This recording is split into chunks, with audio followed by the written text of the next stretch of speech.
and futurist, I've shown my followers how to move out of big name, well-loved stocks that are on the verge of melting down and into ones with the potential to deliver serious upside.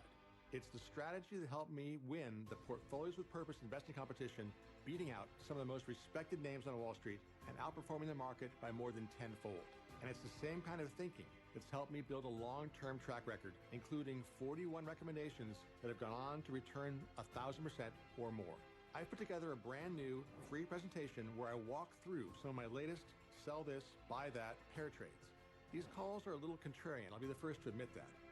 But if you're open to viewing the markets through a different lens, here's a quick preview of what you'll see I'm recommending today when you visit the website right here on your screen. Sell Amazon. Buy a little-known e-commerce company that's much like buying Amazon in 2005. Sell Bank of America. Buy an online fintech platform that's capturing an entirely new generation of banking customers. Sell Tesla.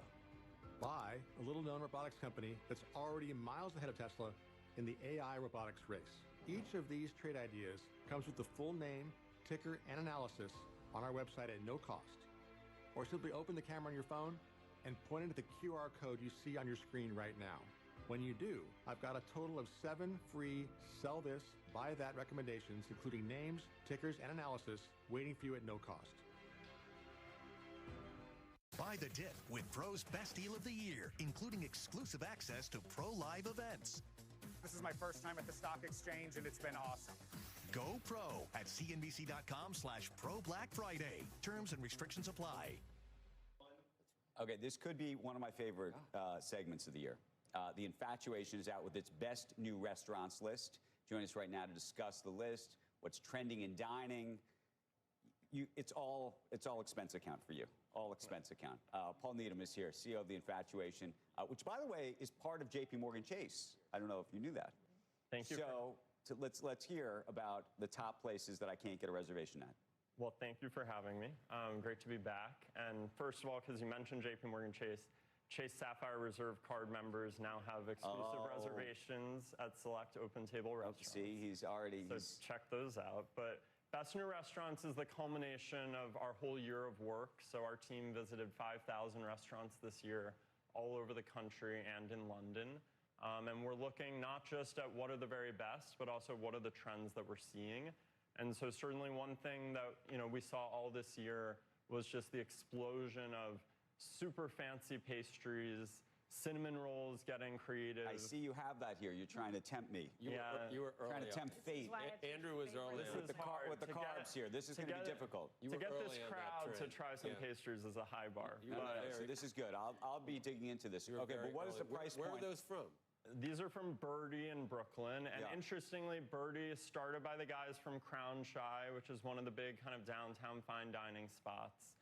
And so we're seeing not just the customer gravitate to these kind of elevated small luxuries, but also some of the chefs really want. What's the price point of this? I feel like I'm going to have to get a second mortgage for one of these you're things. definitely seeing pastries push up. We have one of our trends that we point to this year.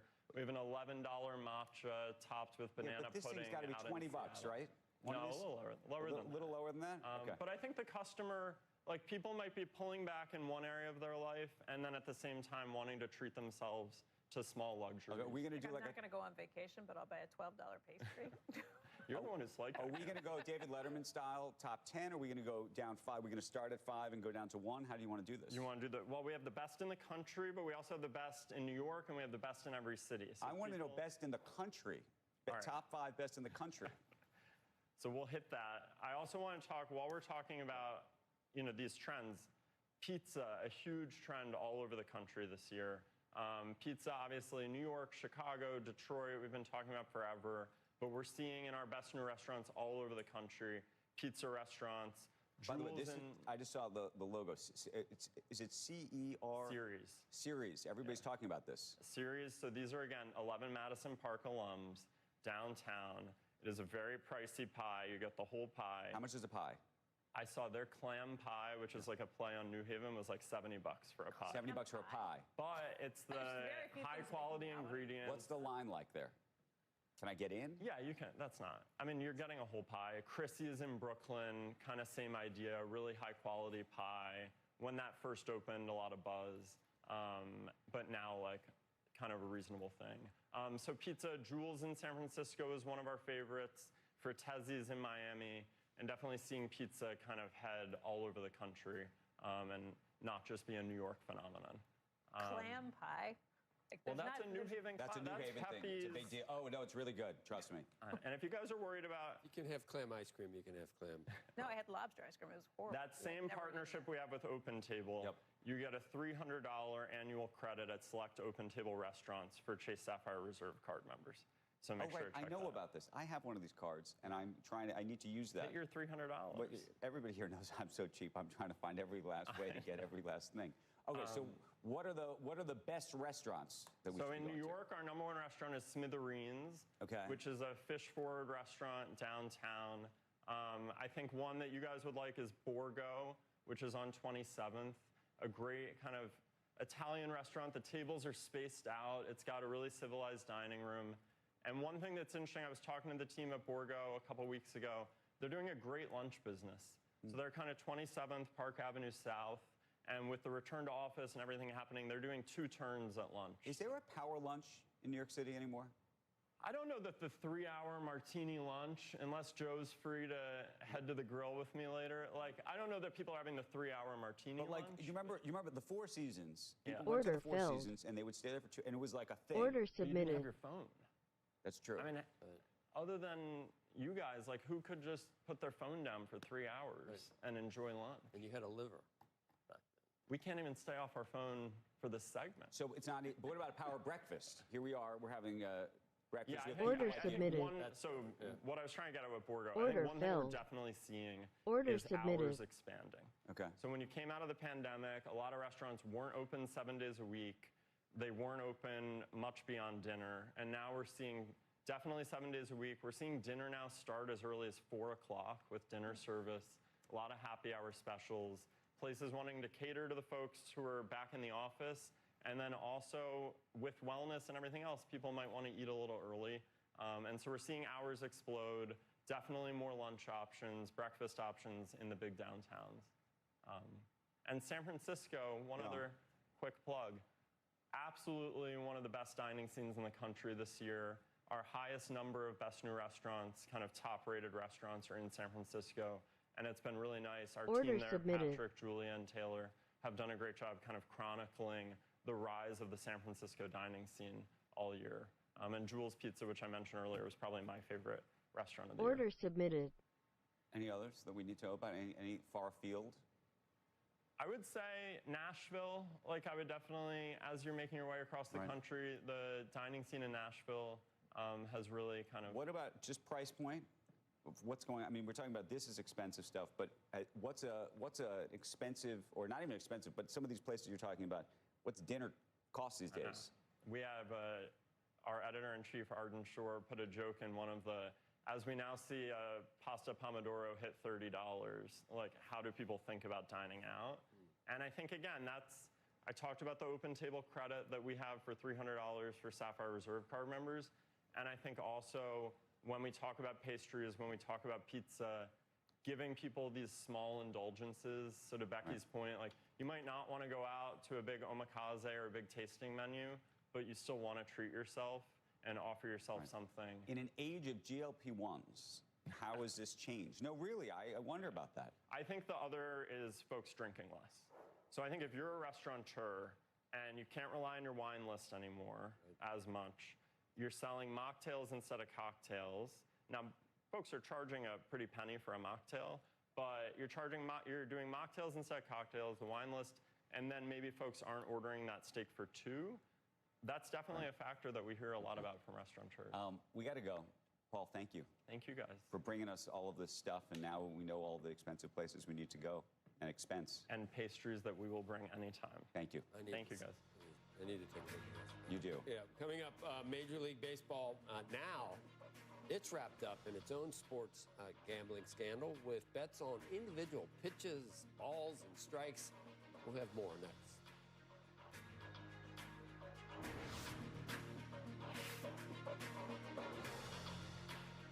CMOs, CEOs, listen up. 81% of commerce happens in the real world, not online. Your 2026 plan needs a real-world strategy. AI is killing your traffic. Big tech owns your audience. You need to turn every touch point into a direct-to-consumer funnel. Scan now for the 2026 big-ass CMO growth plan. Flowcode. Instantly connect fans to your brand. What's this? My new pony, and I love him. Yeah, no, thank you. I ran the numbers on Quicken. It's totally in my budget. Bad, Mr. Sparkles. Allowance, birthday money, investments. Quicken tracks all my income and spending, and even built me a personalized budget, so it's easier to save more. This is amazing. I know. It is. Yeah! Do more with your money. Hi. Save up to 50% today. It's a lot of money. The FBI calls it house stealing, the latest scam where a cyber thief transfers the title of your home out of your name and steals your hard-earned equity.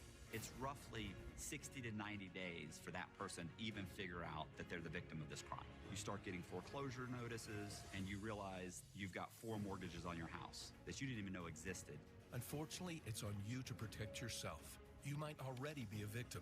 Check your title status now at HomeTitleLock.com. This is Ted. Ted was born in 1998, the year of the first Google search. And as a teenager, whatever Ted was looking for, Google helped him find it. James Bond music video. My life is brilliant. And so it went, year after year. There was always some new question on his mind. Ted is 26 now. His life isn't so simple. Fortunately, Google still is. Why is this not working? Oh. Even when his questions are a lot of questions in one. What's something cool happening tonight in the city and still gets me home at a reasonable time? Whoa. Which is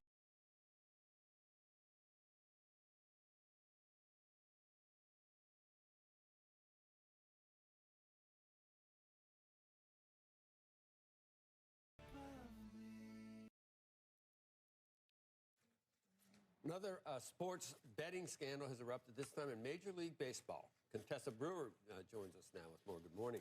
Good morning. Order submitted. Federal prosecutors have indicted 2 Cleveland Guardians pitchers, Emmanuel Clase and Luis Ortiz, are accused of rigging their pitches to allow bettors to profit in a scheme worth nearly $500,000. Clase's star is a star closer, and Ortiz is a starting pitcher. Both from the Dominican Republic, and both facing a slew of federal charges, conspiracy related to wire fraud, money laundering, and more. And prosecutors say over the last 2 years, the players telegraphed their pitches to conspirators who then bet on the pitches and profited, sharing the winnings with Clase and Ortiz.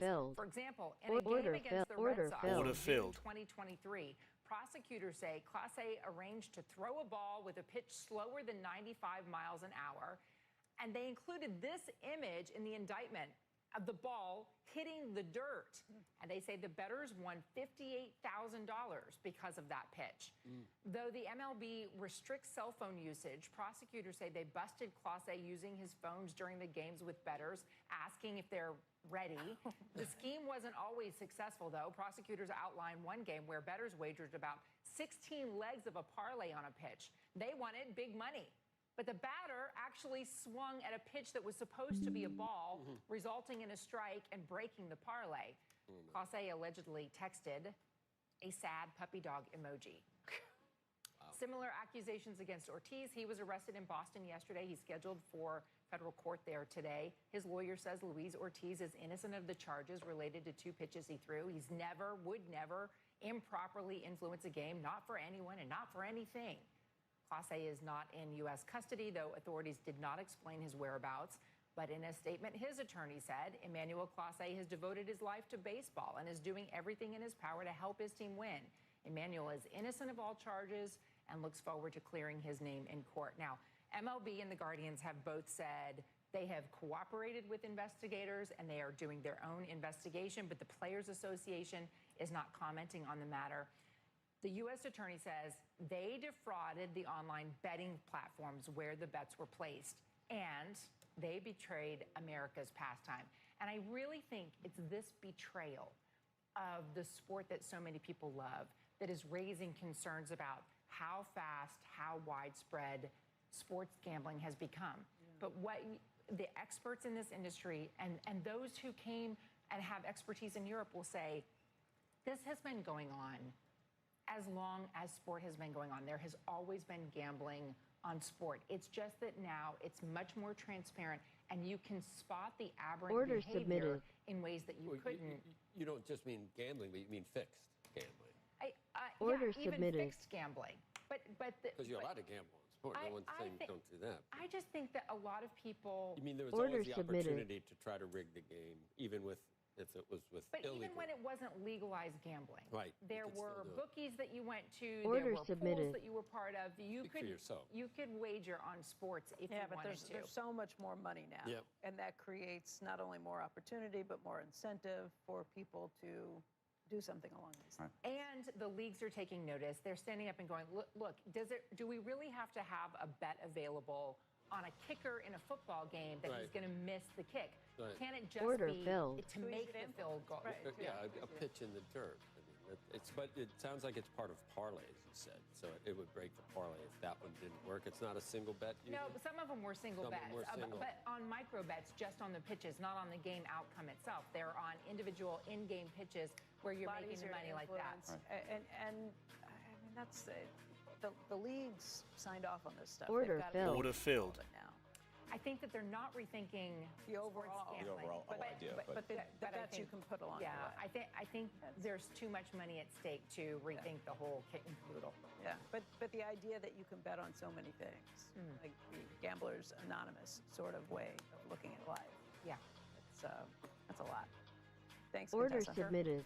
All right, when we come back, Order did submitted. consumers open their wallets in October after a dip in September spending? CNBC and National Retail Federation releasing the latest data on those consumer trends, and we will have that for you next. Right now, though, as we head to a break, check out the performance of Walmart, Target, and Costco just over the last 6 Order months. submitted. All three names in negative territory over submitted. that time period. Walmart's only down by about 1.25%. Target is the weakest, down more than 13%. Squawk Box will be right back. Sarah Benzino, Brandon Coley, Jablonski Auto Body, LLC. What'd she call Harper? Oh, you mean Jablonski Auto Body, LLC. We actually sold the twins' naming rights. You know, like stadiums do. Kids are so expensive these days. Here he comes. Oasis Breeze Tan and Spa. If you need a tan, I'm your man. Could do business with you. Or we can look at some investment options for you. Works for us. The right money moves aren't as absurd as you think. When cyber threats target the world's data, seconds matter. That's why the world's most trusted brands depend on ReliaQuest Gray Matter to contain threats in seconds. It's the only technology-independent, AI-driven platform built by security operators canceled. for security operators. Order canceled. ReliaQuest. Make security possible. Behind this advisor are Vanguard's institutional quality bond funds, powered by a deep bench of experts who have outperformed peers over the last 10 years. Are you backed by institutional quality bond funds? Vanguard, discipline that delivers. When logic bends, when certainties shatter, when left is right and right is left, which way do you turn? Go beyond the headlines. Order a trusted submitted. global perspective. Order The filled. Economist. Know which way is up. Order submitted. Caring for people Order submitted. means hard work and long days. But Order a simple submitted. thank you can change everything. Order filled. Order filled. Order submitted. Order filled. Order filled. Order Imagine if we submitted. showed a world of gratitude to our champions in care. Order submitted. At Corient, wealth management begins and ends with you. We believe the more personal the solution, the more powerful the result. We treat your goals as our own. We never lose focus on the life you want to build. and our experienced advisors design custom-built strategies to help you get there. It's time for a wealth management experience as sophisticated as you are. It's time for Corient. Buy the Dip with CNBC Pro's Best Deal of the Year. Subscriber-only content from Wall Street pros like Josh Brown. You're going to love the best stocks in the market list. Go pro at cnbc.com/Pro Black Friday. Terms and restrictions apply.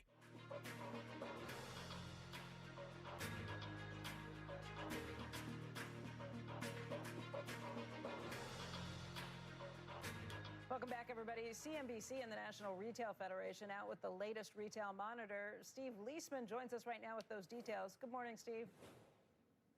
Morning, Becky. Consumer spending bounced back in October after a sharp fall in September, with the gains in the CNBC NRF retail monitor across most sectors adding up to a good and a strong start for retail in the fourth quarter. Here's the data. The retail monitor, powered by actual credit card spending data from Phidias Solutions, shows retail ex auto and gas up 0.6 compared with a 0.7% decline in September. The year-over-year rate, though, did edge down order filled. We take out restaurants as well to get core retail. That rose 0.6, also up from a 0.5% decline. The year-over-year rate edging down to 4.9 from 5.7%.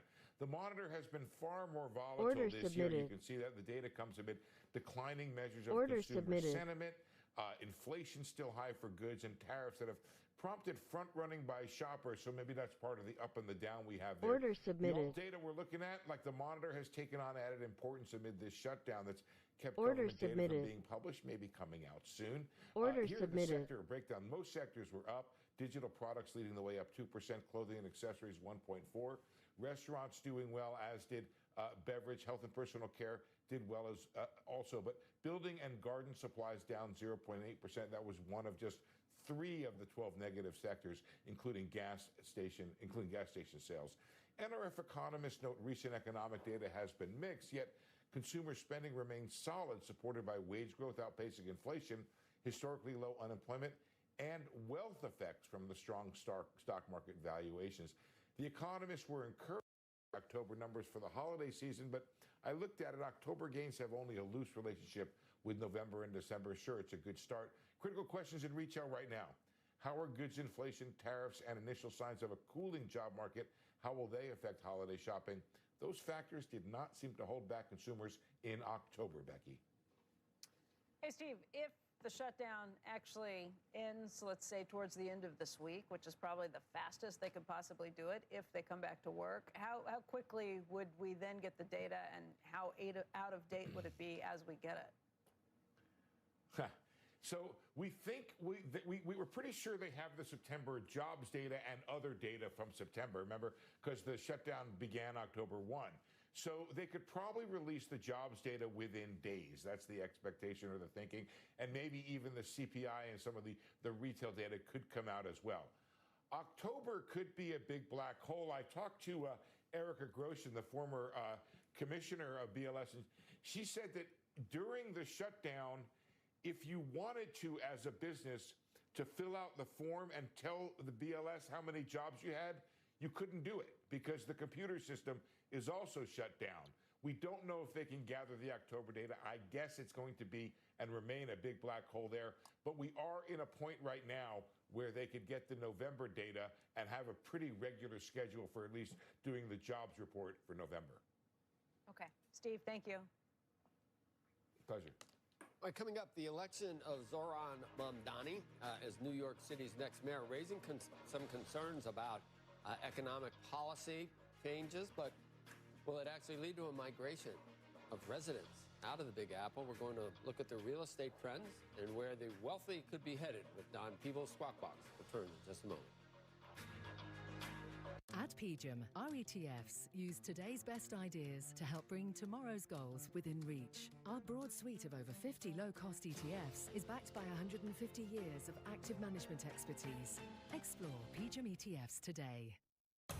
Investing. You buy low, sell high, jump on that trend, ride the wave. Stop. That's not how investing works. You're not a child playing a game.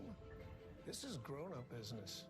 The real thing. You know wealth isn't won in a bet Luck is not a strategy, and success demands discipline. You're serious about investing, right?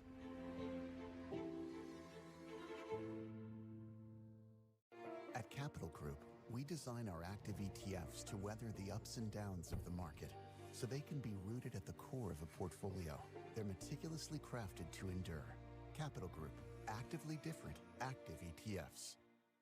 Time is your most important asset, and AI is transforming the speed of business. Your innovation and how you protect it depends on the technology you choose to trust. 70% of the Fortune 100 trust CrowdStrike's leading AI-native cybersecurity platform, built to secure their business and the AI fueling their innovation. AI is changing the world. We're securing it. CrowdStrike. We stop breaches. I've been a leader at App School All-Stars for 21 years. By working with kids every day, I've seen the complexity of youth mental health firsthand. Economic anxiety, kids falling behind in school, overuse of devices. There are many contributing factors that all deserve our attention. To ensure students reach their full potential, we should listen to them and empower their parents with every resource they need. Youth mental health is a difficult challenge. It needs a comprehensive solution. It only takes a little flame to start. Hold it in your mind. Let it grow with time. All we need is a little light. Share a little light with me. Taxes is feeling unwelcome. Now Taxes is an open door to new TurboTax stores. Meet our experts. They do your taxes, so you can walk out with confidence. Now this is Taxes. This week on Neutrogena Remembers. Will you marry me? I love you. If you remember these two, it may be time to start using Neutrogena Retinol Regenerating Cream. It can reverse 7 years of visible aging. Great skin. Oh, to be young. The election of Zoran Mamdani as New York City's next mayor is raising some concerns that wealthy New Yorkers will leave the city. Joining us now is Don Peebles, the Peebles Corporation CEO and chairman. Don, it's been a while. How you doing? Joe, how are you? I'm good. The gray hair is not just from Mamdani, I don't think. Is it in the drift of the Democratic Party that was there? That's been coming in for a while? That's been coming in for a while. It's been a gradual process, as you know, since really 2008, right? As you know, I do know. So, Don, the first thing we saw was he's already been named Realtor of the Year in Miami Beach. Is that true, Mamdani? Absolutely, and more awards to come because there's more of a migration coming down to South Florida. In fact, I'm in Miami right now, and I got some numbers on Friday, and we're seeing these trends now. The volume of interest is picking up rapidly for condos and single-family homes in Miami and Palm Beach and Broward County. And I expect to see more on the West Coast. I'm going there to look at a couple of projects out on the West Coast of Florida as well. So there's going to be a great migration coming down to South Florida and to Texas. I think Dallas is poised to pick up a lot more business. J.P. Morgan, Goldman, Fortress, Guggenheim, and other investment firms have moved major operations to Texas, to Dallas. Don, I think I saw you on another network that shall not be named here, but I was a little bit surprised, and it almost looked like some of your views had shifted in light of some of the recent drift of your party, of the Democratic Party. You were one of President Obama's big supporters, and you even say that's when it started moving left, and now it's kind of just out of control? Yeah, I think that Obama was a shift from Bill Clinton was a moderate Democrat, and today he would be a Republican. And Obama was a shift from him to a much more moderate, from a moderate Republican into more of a left-leaning Democrat. And that's when it started. And interestingly enough, by the way, the reason I think that Mamdani was so successful politically is he had the same head of ground operations that we had with Obama, Patrick Gaspar. So Patrick ran President Obama's campaign on the ground game, and they had record turnouts, especially for minority voters in urban centers. And if you look at what happened with Mamdani, it was the turnout that brought him to the promised land in terms of his victory. So what are you a man without a country now? Don, where do you land at this point? Well, you know, there's a growing number of us. I think that, look, I think that the Republican Party in many ways espouses a pro-business environment, one that resonates to entrepreneurs like myself. And then I think the Democratic Party is a party of inclusion, but I think they've lost their way now. And it's been hijacked. And I've talked about this a bunch of times, that the far left has hijacked the Democratic Party. And so many of us now feel like, hey, we're Democrats, but we're old-time Democrats. And the Democratic Party of today is leaning more towards socialism. And clearly, I'm a capitalist, and our democracy is based on capitalism. So I think that the Democratic Party is in danger of becoming a long-term kind of protest minority party. And when I mean minority, I mean just a shrinking number of voters. But Don, if you think about, look, there's Mamdani on one side of it, I get that, but then you got, you know, Gavin Newsom on the other. Order submitted. Oh, God. Sorry, I'm sorry. Don't laugh. I'm sorry. Order submitted. Does he represent someone moderate? Gavin Newsom? I mean, the truth is, I would think on a relative basis to Mamdani, you would say he's a capitalist. On a relative basis. Look at all the big tech companies that have been developed in California. Order filled. Don? Order filled. Well, I think what happened is after Mike Bloomberg was much more of a moderate, stabilizing influence for New York. After he left and Bill de Blasio came in, it just disrupted the economic system in New York and made it more painful for those who are at the bottom end of the economic system and those who are at the middle of it struggling. And those voters did not vote for Eric Adams. They voted for Maya Wiley. And now they had a chance, and they were more mobilized, and they voted for Mamdani. And it's not him. It's the idea that this is not working in New York, and the same old politics of the past aren't working. Ultimately, by the way, I think that this is going to affect New York State, too. I think that Kathy Hochul's in a world of trouble because I think that the rest of the state is saying, what the heck is going on in New York City? And I think you're going to see a shift there. I think she's going to have a tough battle to get reelected. Oh, you think, hold on, you think the state turns towards Mamdani, or you think the state turns towards her? Because she's already out saying in the past 48 hours, you know, we're not doing free buses necessarily. Maybe we'll do some kind of program for people, you know, low-income people who need help to get on the bus, but we're not doing some of these things. Well, she's the epitome of a politician who speaks out of both sides of their Order mouth. submitted. So she's out there in Puerto Rico saying how Mamdani ran the most transformative campaign and then is now trying to walk it back a little bit. At the end of the day, Order filled. I think a Republican candidate that's moderate will have a tremendous opportunity to unseat her if she is the Democratic nominee. I'm not sure she gets to be the Democratic nominee. Don, is Gavin Newsom, I mean, just back to that, is he the kind of person that should be talked about as the leader of the Democratic Party? What does he have to run on in California? Is it him? Is it Schumer? No, it's Shapiro. I mean, can I put in Shapiro's name? Someone like that, maybe. I can't imagine that the country would embrace Gavin Newsom. No, look, I think Gavin Newsom's moment to become president passed. I think he should have run against Biden for the Democratic nomination. And in fact, I encouraged him to do it, and he didn't want to do it. And, you know, being president is about timing, too, and about where the country's moving to. I don't think that California is a success story anywhere in the country, even in California. It's not a success story. But so I don't think he has a platform to run on. You think the pendulum can swing back? I agree with you. I think maybe...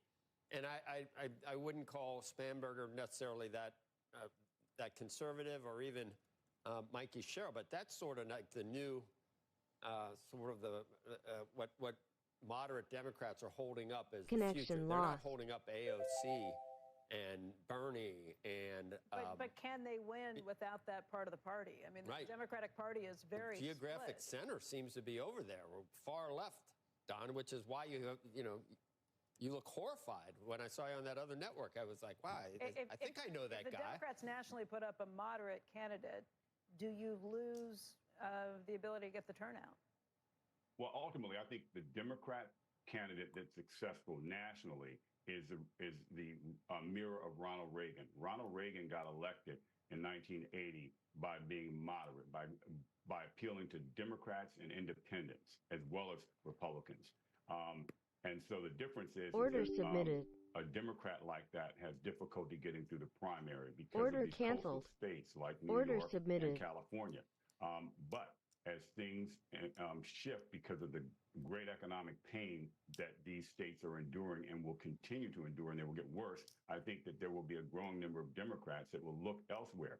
I think that where things are going right now, I think that I'd have to say that the Republicans have a much better chance of holding on in the midterms for Congress than I thought before. But I think ultimately the key, as you said, Becky, is getting out of the primary. How does a moderate Democrat get out of the primary? I mean, I was asked to look at the race for governor of Florida, and I just looked at that race and said that the Democratic brand is so bad in Florida that it's essentially an unwinnable election. And that will mean that it'll be 32 straight years of Democratic rule in Florida, which was a swing state, and Obama won it twice. Yep. I was gonna ask you one other thing that now I'm having a senior moment, Don. All right, I'm not sure. Bill Maher. Someone said people are going to move out of New York, and people don't actually do that. When they say they're going to do it after an election, they don't actually do it. And the person arguing with him said, "Look what happened in California. There's been a mass exodus of people, wealthy people from California. You believe at this point that you will see an exodus of wealthy individuals from New York City at this point?" Yeah, you're already seeing that, Joe. And by the way, think about it this way. 45,000 taxpayers pay nearly 50% of the income taxes in New York City. So it doesn't take much of a shift to change that. And it's already changed. That's why they're struggling with their budget right now. I think that, look, another 5,000 people who move out of New York, which is not a large number, and wealthy people are very mobile, that changes the economic conditions of New York significantly. And that's coming. It's already been coming, and it's going to accelerate now. Where do you live, Don? I know you split your time between Florida and New York. Where's your primary residence? Florida. And has been for how long? Since 1997. Wow. Right. Okay, so the party's moved. Order submitted. Not Don Peoples. Is that, or a little bit of both? Because I haven't shifted. I have not shifted to the left. I'm shifting to the center. I mean, I really do believe you have shifted, but you yourself have shifted. Your party hasn't left you. You've also moved a little, or a little bit of both. My party has left me because they've got ideals and things that don't reflect my beliefs. I'm not a socialist. I believe in a free market system. I believe that the best solution here is for the people to make their choices. And I believe that the best course of action is that the private sector has to lead, but it can't be handcuffed with absurd regulations. And by the way, I think that's a bigger threat to New York City, is the regulations that are coming. Because if you look at the city council in New York City, it's further left than Mamdani. That's saying something. All right, Don Peoples, it's been a while. Good to see you. I want to have you on all the time now. Not really sure why. I guess I missed you. Anyway, Don. I miss you too. Good to have you on. Coming up, the names to watch in the defense and aerospace sector, plus the government shutdown creating more havoc for air travel. Sarah Nelson, president of the Association of Flight Attendants, she's got nearly 50,000 members. She's going to talk to us about how this is impacting the workforce and what comes next this week. Don't go anywhere. We're coming right back. CNBC's Changemakers 2026 list, spotlighting women who innovate, lead boldly, and are transforming business. Do you know someone who is rewriting the future? Nominate them now at cnbc.com/changemakers. A lot of people say they don't invest because they don't know where to start. I say, start with yourself. When you join SoFi Plus, you get $1,000 plus in annual value, their highest savings APY with SoFi Bank, and even unlimited access to financial planners to help guide you on your journey. Get America's most rewarding financial membership all in one app. Because nobody controls the beat of your life better than you. SoFi, get your money right. What do you say when a Jewish boy is kicked on a New York City sidewalk? What do you say when a Holocaust survivor is firebombed on the streets of Colorado? Order submitted. What do you say when 1 in 3 Jewish Americans were victims of hate last year? When there are no words, there's still a symbol to show you care. Share the blue square and stand up to Jewish hate.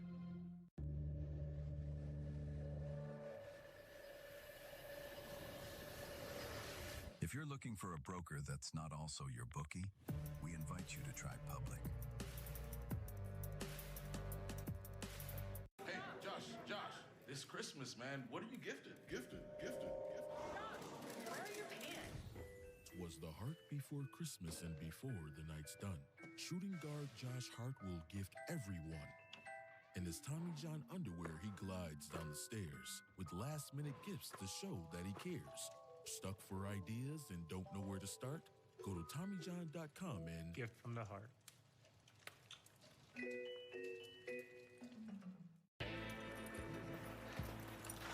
finally made it. Now let's go get that gold.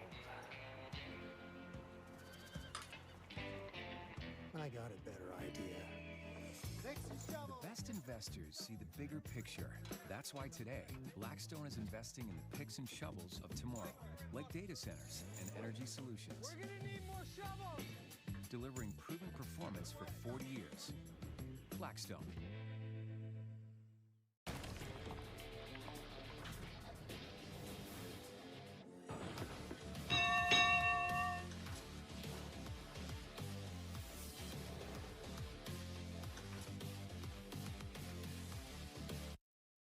Squawk Picks is sponsored by Wisdom Tree. Welcome to the future of investing. Welcome back, everybody. It is 8 a.m. on the East Coast, and you're watching Squawk Box right here on CNBC. I'm Becky Quick, along with Joe Kernan and Andrew Ross Sorkin. You're eating on TV. On TV. They brought delicious things. This was the infatuation segment a half hour ago. You can't even speak because you got so much food in your mouth. What do you got there? We're jealous. Churro. A churro? Oh. And it's that good? Wow. Okay, now we got to do it. All right, among today's stories, the Senate approving the first step in a deal to end the U.S. government shutdown. The measure passed 60 to 40 after 8 Democrats joined Republicans. Order submitted. Meantime, the FAA prohibiting private jet flights at 12 major airports amid the air traffic controller shortage. Airports submitted. impacted Order include filled. Chicago O'Hare, Los Angeles International, JFK, and New York and Newark Order Liberty submitted. International in New Jersey. Also, Pfizer winning a $10 billion bidding war for obesity drug developer Metsera. That deal gives Pfizer a foothold in the lucrative obesity drug market, although Metsera's treatments are still years away from launch. Don't miss Pfizer CEO Albert Bourla. That's coming up today on Squawk on the Street. Meantime, Order Restaurant Brands canceled. International has now struck a joint Order venture deal filled. with Chinese PE firm CPE to grow its Burger King Order business filled. in China.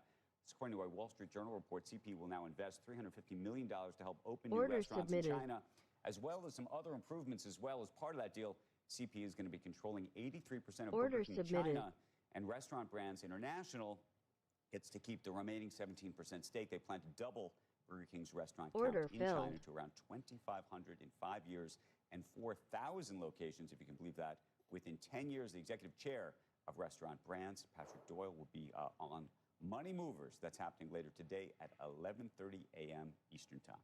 And shares of Instacart are higher. The grocery delivery service reported higher than expected profit and gross transaction value for the most recent quarter.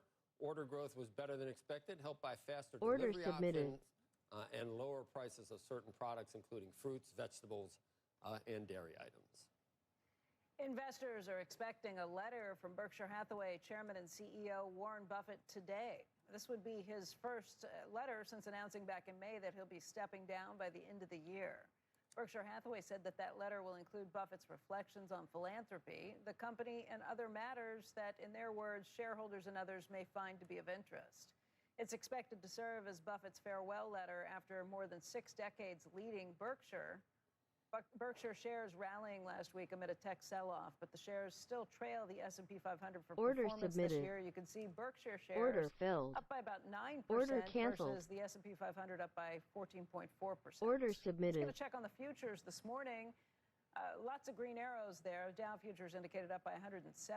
S&P futures up by 62. The NASDAQ indicated up by more than 370 points. We want to get over to Mike Santoli. He's standing by at the New York Stock Exchange. And Mike, what a difference a new week makes.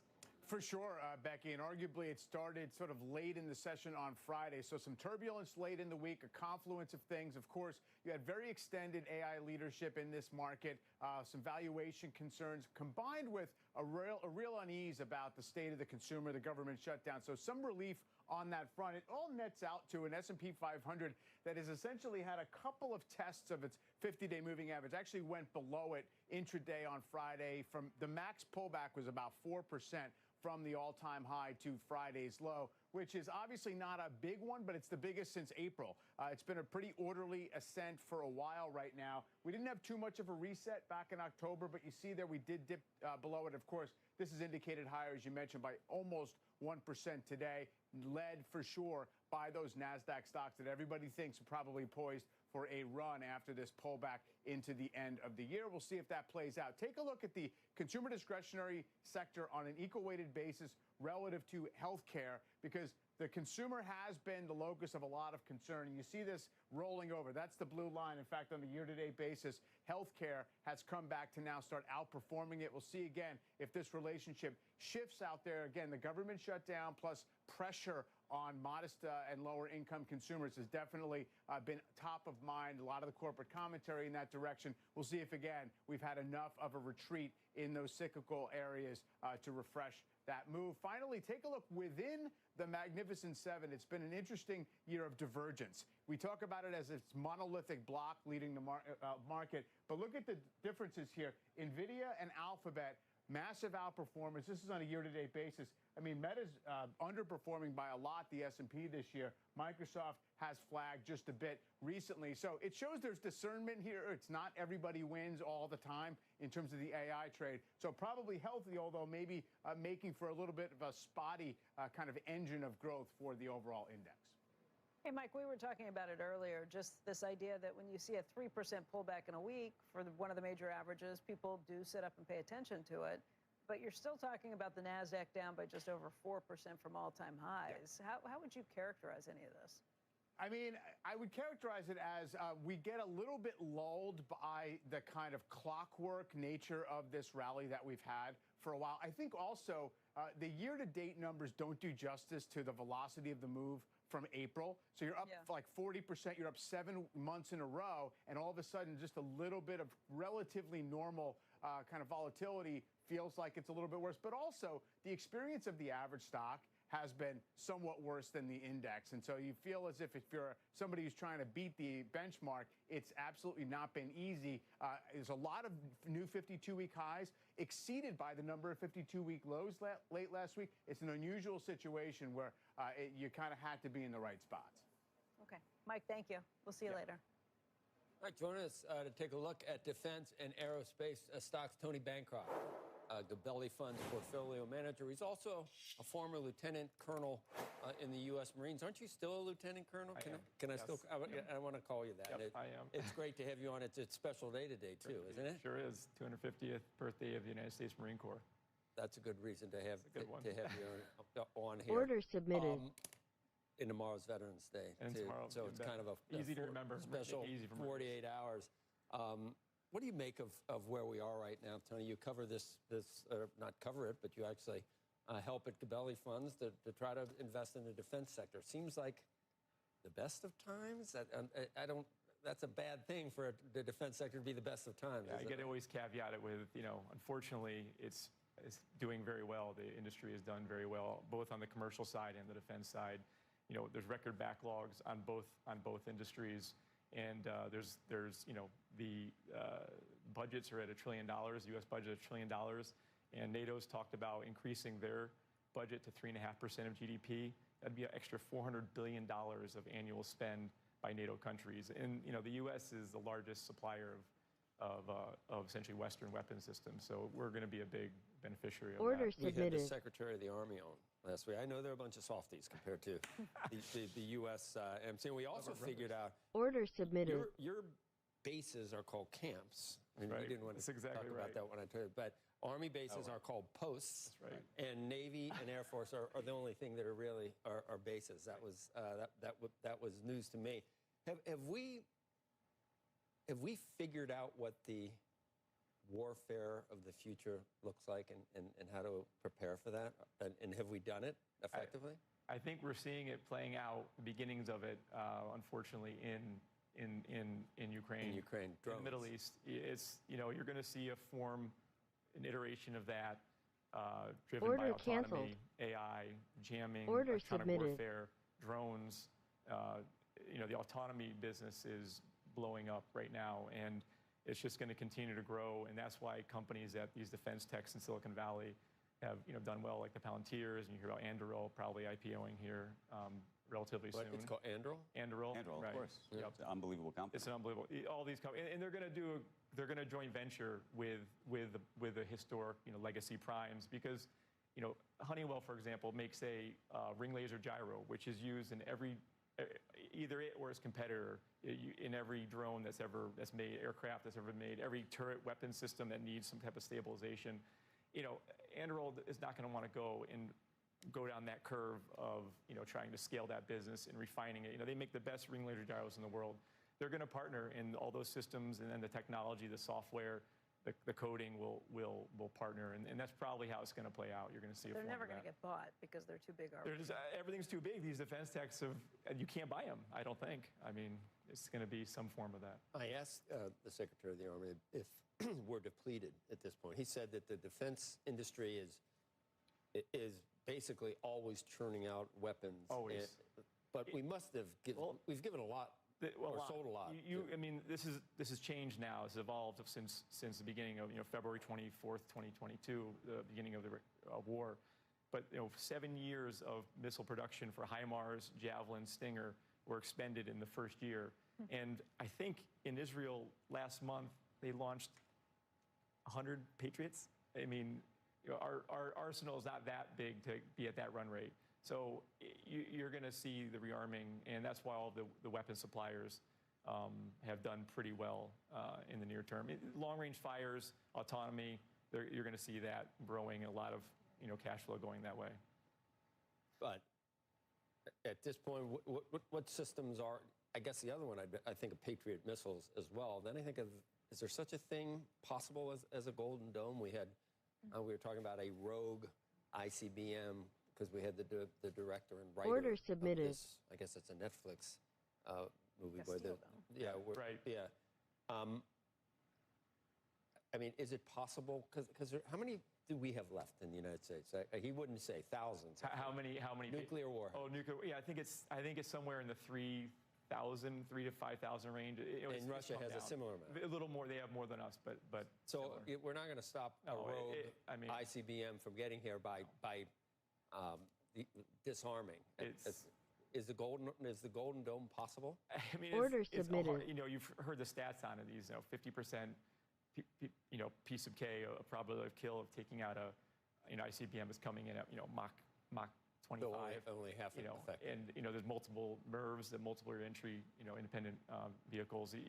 It's just going to be a hard system, but that's probably how it's going to go. You're going to have some form of space detection, and then you're going to be connecting. Order with, filled. Who's doing that?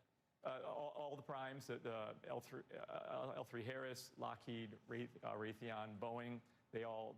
We have systems in space right now, but there's going to be next generation, more constellations. SpaceX, of course, is going to be helping out in that capacity. All right, Tony, thank you. Will you say hi to Andrea for me? Andrea Kenny, will you give her a dateline? Will you give her a message Order for me? canceled. I sure will. The husband did it, even if he's not around. He paid someone to do it. Yeah, and I don't care where he is. He's done on Dateline. And never go on a boat with your spouse. Never Order go on a boat submitted. or hiking with your spouse. No. Those are two places. If you go on a cruise ship and your husband's looking at you, just do not look at you funny. Say hi. I shall. I was just, and right, I just saw her a couple of nights. Yep. She loves you. Yeah, thanks. All of you, all the way. All right, thanks for watching. Coming up, flight delays piling up across the country as air traffic controller shortages mount. We're going to speak to the head of the Association of Flight Attendants, Sarah Nelson. after the break. And then later, Paramount set to report after the bell. A closer look at media stocks, a possible deal for Warner Brothers Discovery, and much more with Rich Greenfield. We'll be right back. At Corient, wealth management begins and ends with you. We believe the more personal the solution, the more powerful the result. We treat your goals as our own. We never lose focus on the life you want to build. And our experienced advisors design custom-built strategies to help you get there. It's time for a wealth management experience as sophisticated as you are. It's time for Corient. In a world of conformity, it's often the innovative that stand out. At FlexJet, we've built a state-of-the-art operations control center with an international fleet of private jets and helicopters. Our Red Label crews are leading the way in pilot compensation, all supported by one of the world's largest maintenance networks. This is our timeless dedication to you. That's why we're outgrowing the competition 2-1. At FlexJet, you won't just be flown, you'll be moved. Do you care where the economy is headed? What about elections? Or climate change? See the forecast consensus on our future at IBKR Forecast Trader. If you disagree, you can buy the contract that looks undervalued. But be careful. You must be right more than 50.5% of the time to win. Go to IBKR Forecast Trader. Buy the dip with Pro's best deal of the year. Never miss market-moving news and interviews with 3 global live streams. Go pro at cnbc.com/Pro Black Friday. Terms and restrictions apply.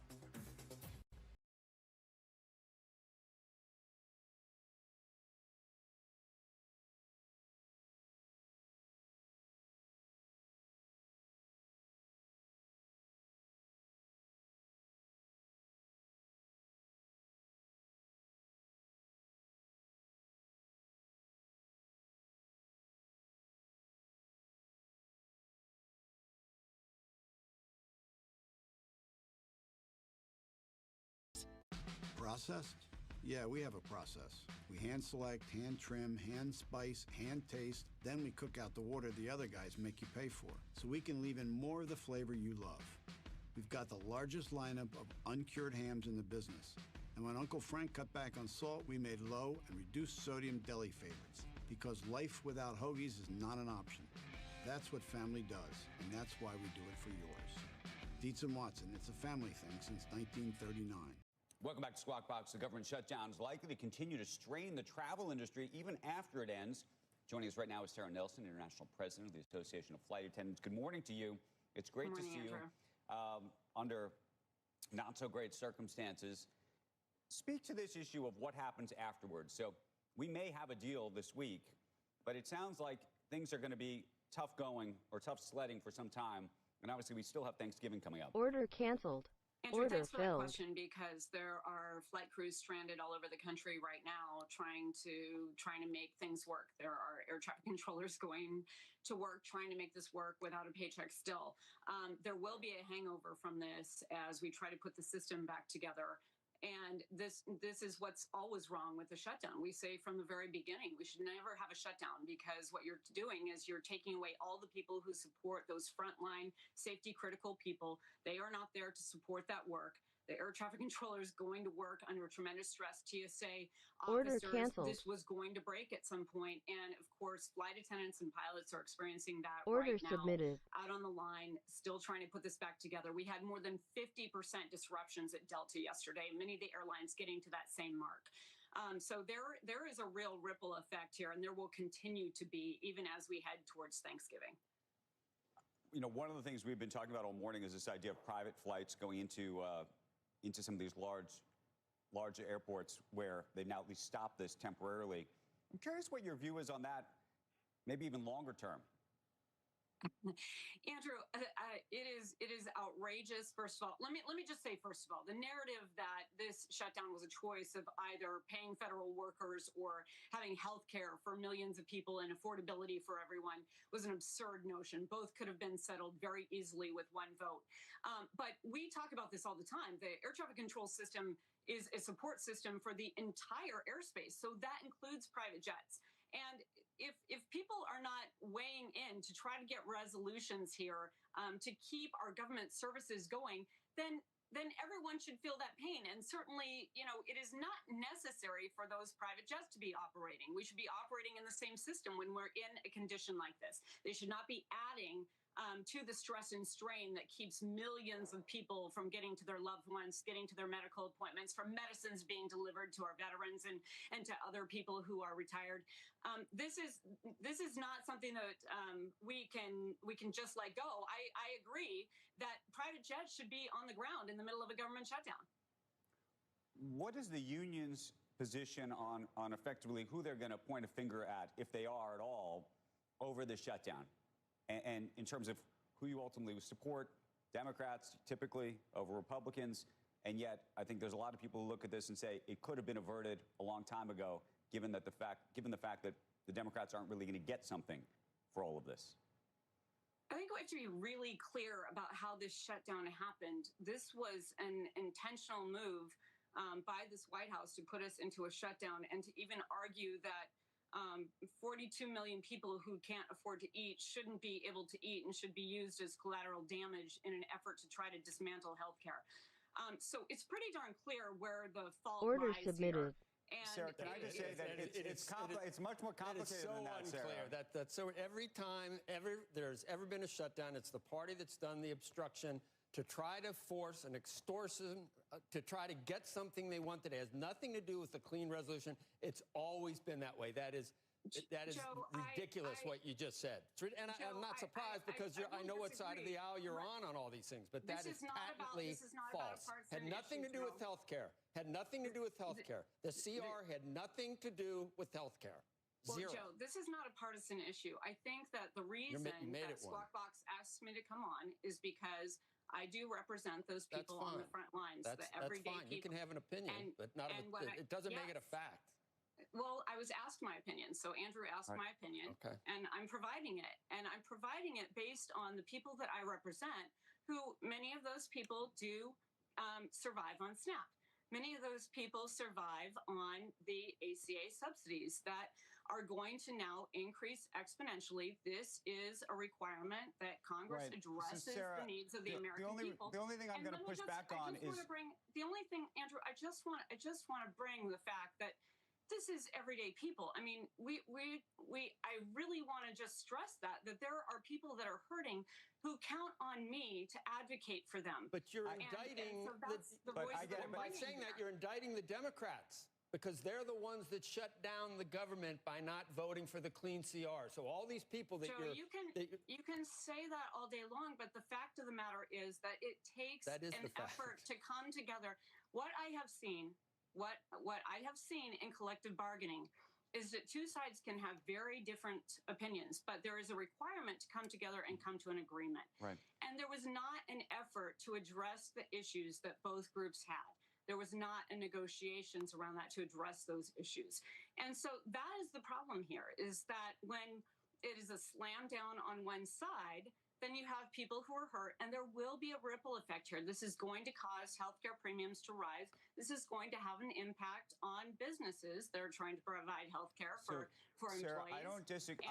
So we need to I don't want to discount anything you just said, except just on the facts of it. And this is clearly, look, the insurance issue is a real issue in America. SNAP is a real issue in America. All of these things are real issues. But just from a factual basis, clearly the Democrats wanted to use this moment as a bargaining or leverage moment on those issues. But that from just a technical perspective wasn't part of this bill unto itself. It was possible you could have kept the government open and tried to continue negotiating on those issues. You just might not have had the leverage you would have otherwise had.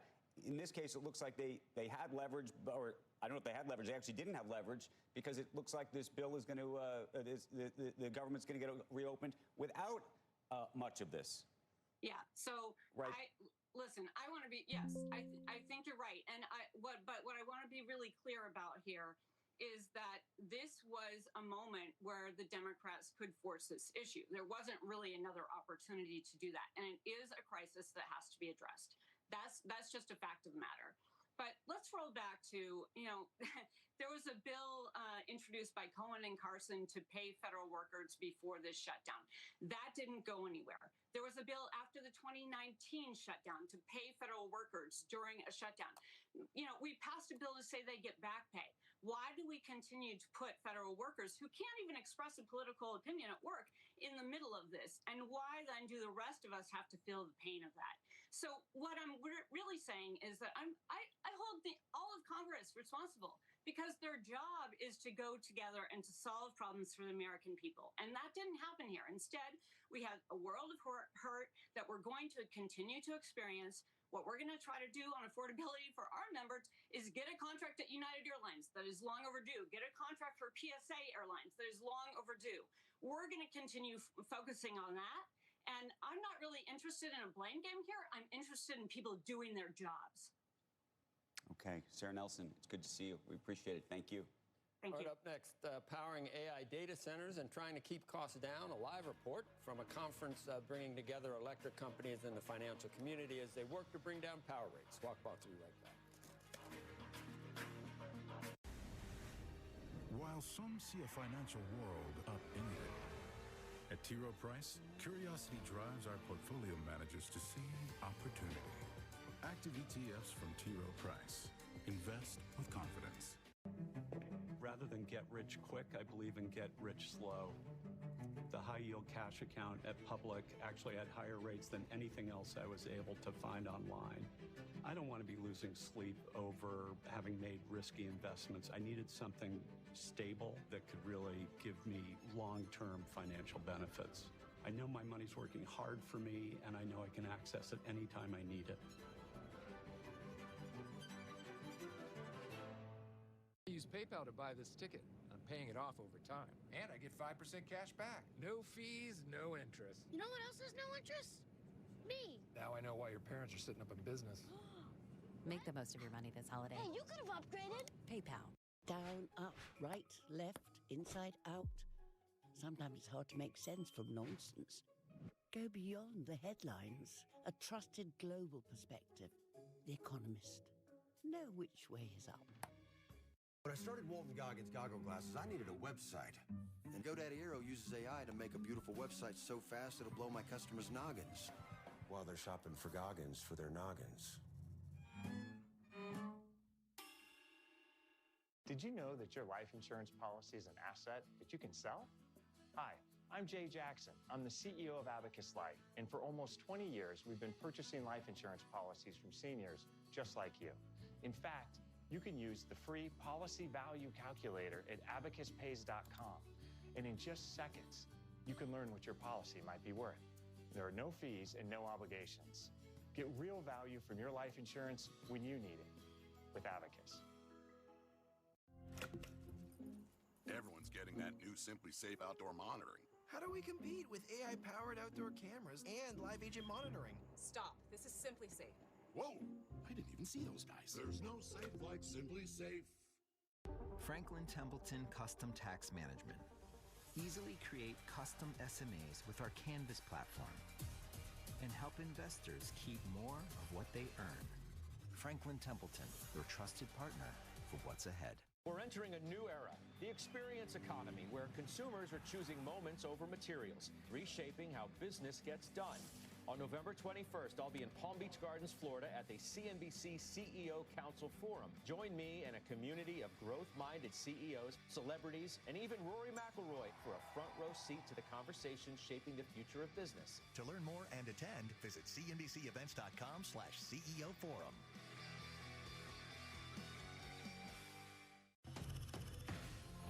CNBC. Live ambitiously. AI is is driving the need for power like never before. Data centers can require the same electricity as millions of homes. So just how will utilities and power companies meet all this demand and keep electricity costs from spiraling out of control? That's just one of the key topics at the Edison Electric Conference in Florida.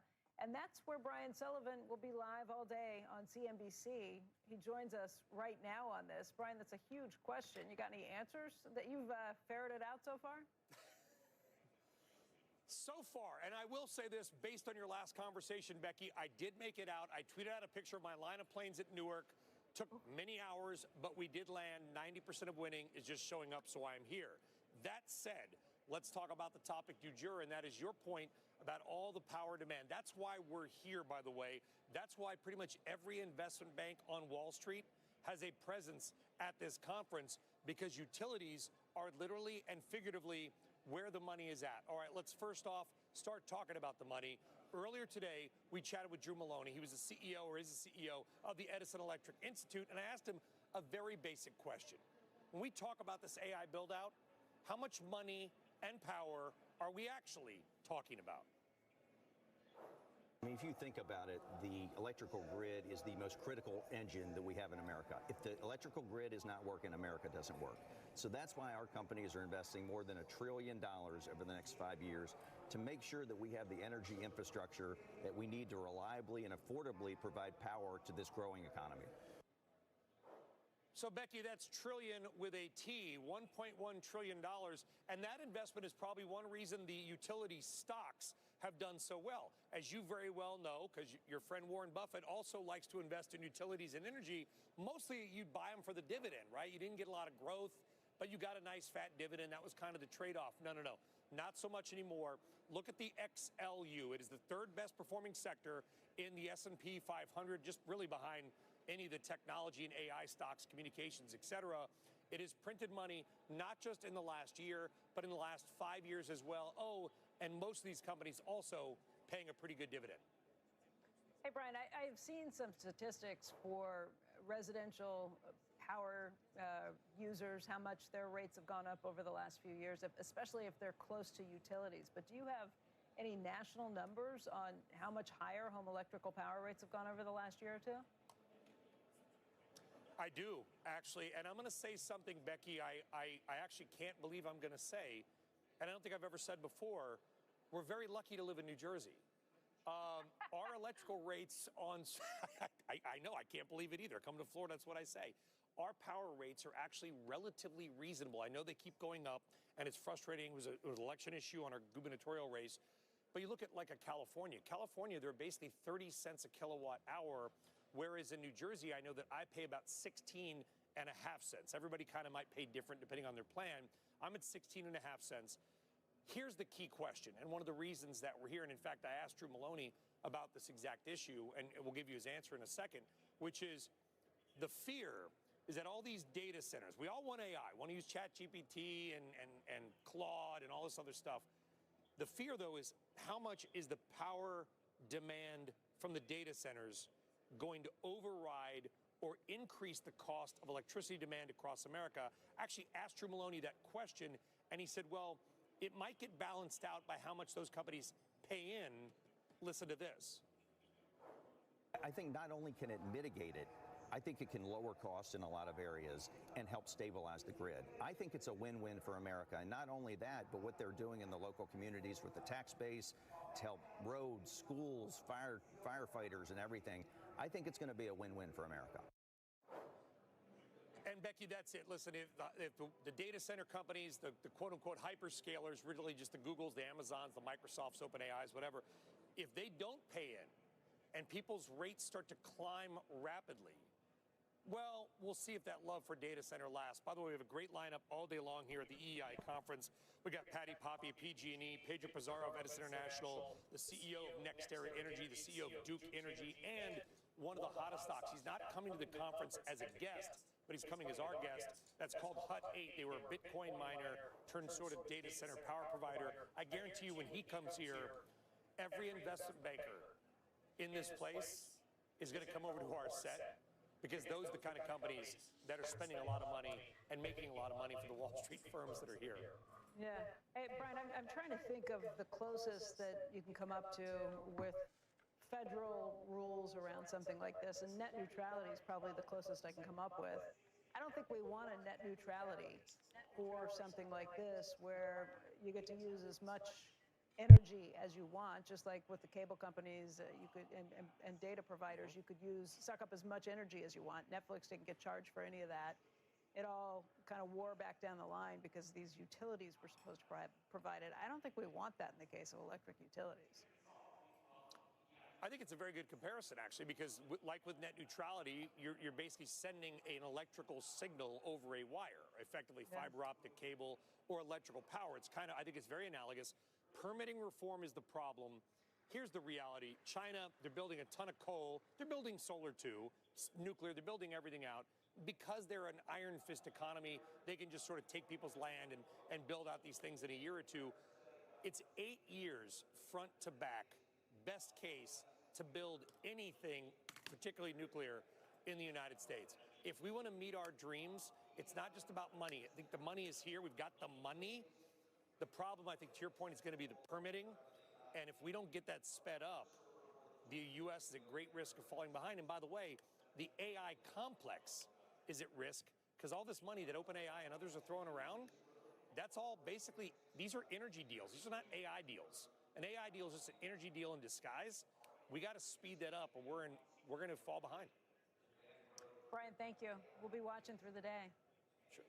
Thank you. All right. Thank you. When we come back, we're going to talk AI, the Mag 7, and why Gene Munster says that Apple can be the top performer of the next 6 months. And then we're going to touch on the media sector and talk streaming, deal-making, and consolidation ahead of Paramount's results with Rich Greenfield. Don't go anywhere. Squawk Box. Coming right back. At IHG Hotels and Resorts, you can unplug for the day or plunge into a long weekend. Savor the moment or savor the details. Earn points for free nights with IHG One Rewards.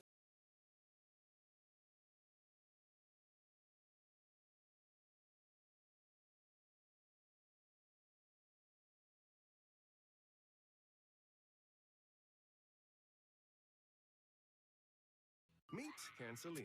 She's a credit wrecker. She doesn't know that canceling older credit cards when they're paid off can decrease the length of her history. Don't be like Cancelina. Learn how to avoid the wreckers at creditwreckers.com.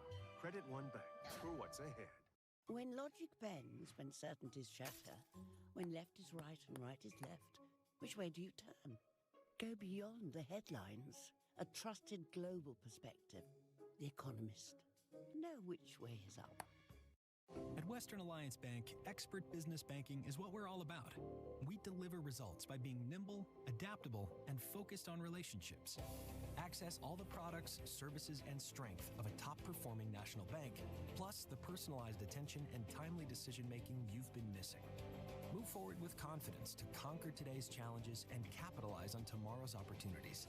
Connect with an expert business banker at Western Alliance Bank. Solve today, succeed tomorrow. Every day, I'm checking the markets throughout the trading session, working the phones, talking to sources to share insights, information, and all of the details that you need to make money. Closing bell overtime for Easter and streaming on CNBC.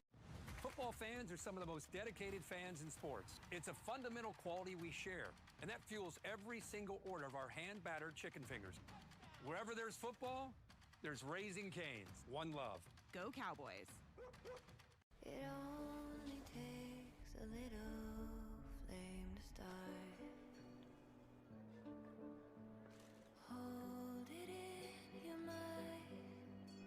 Let it grow with time. All we need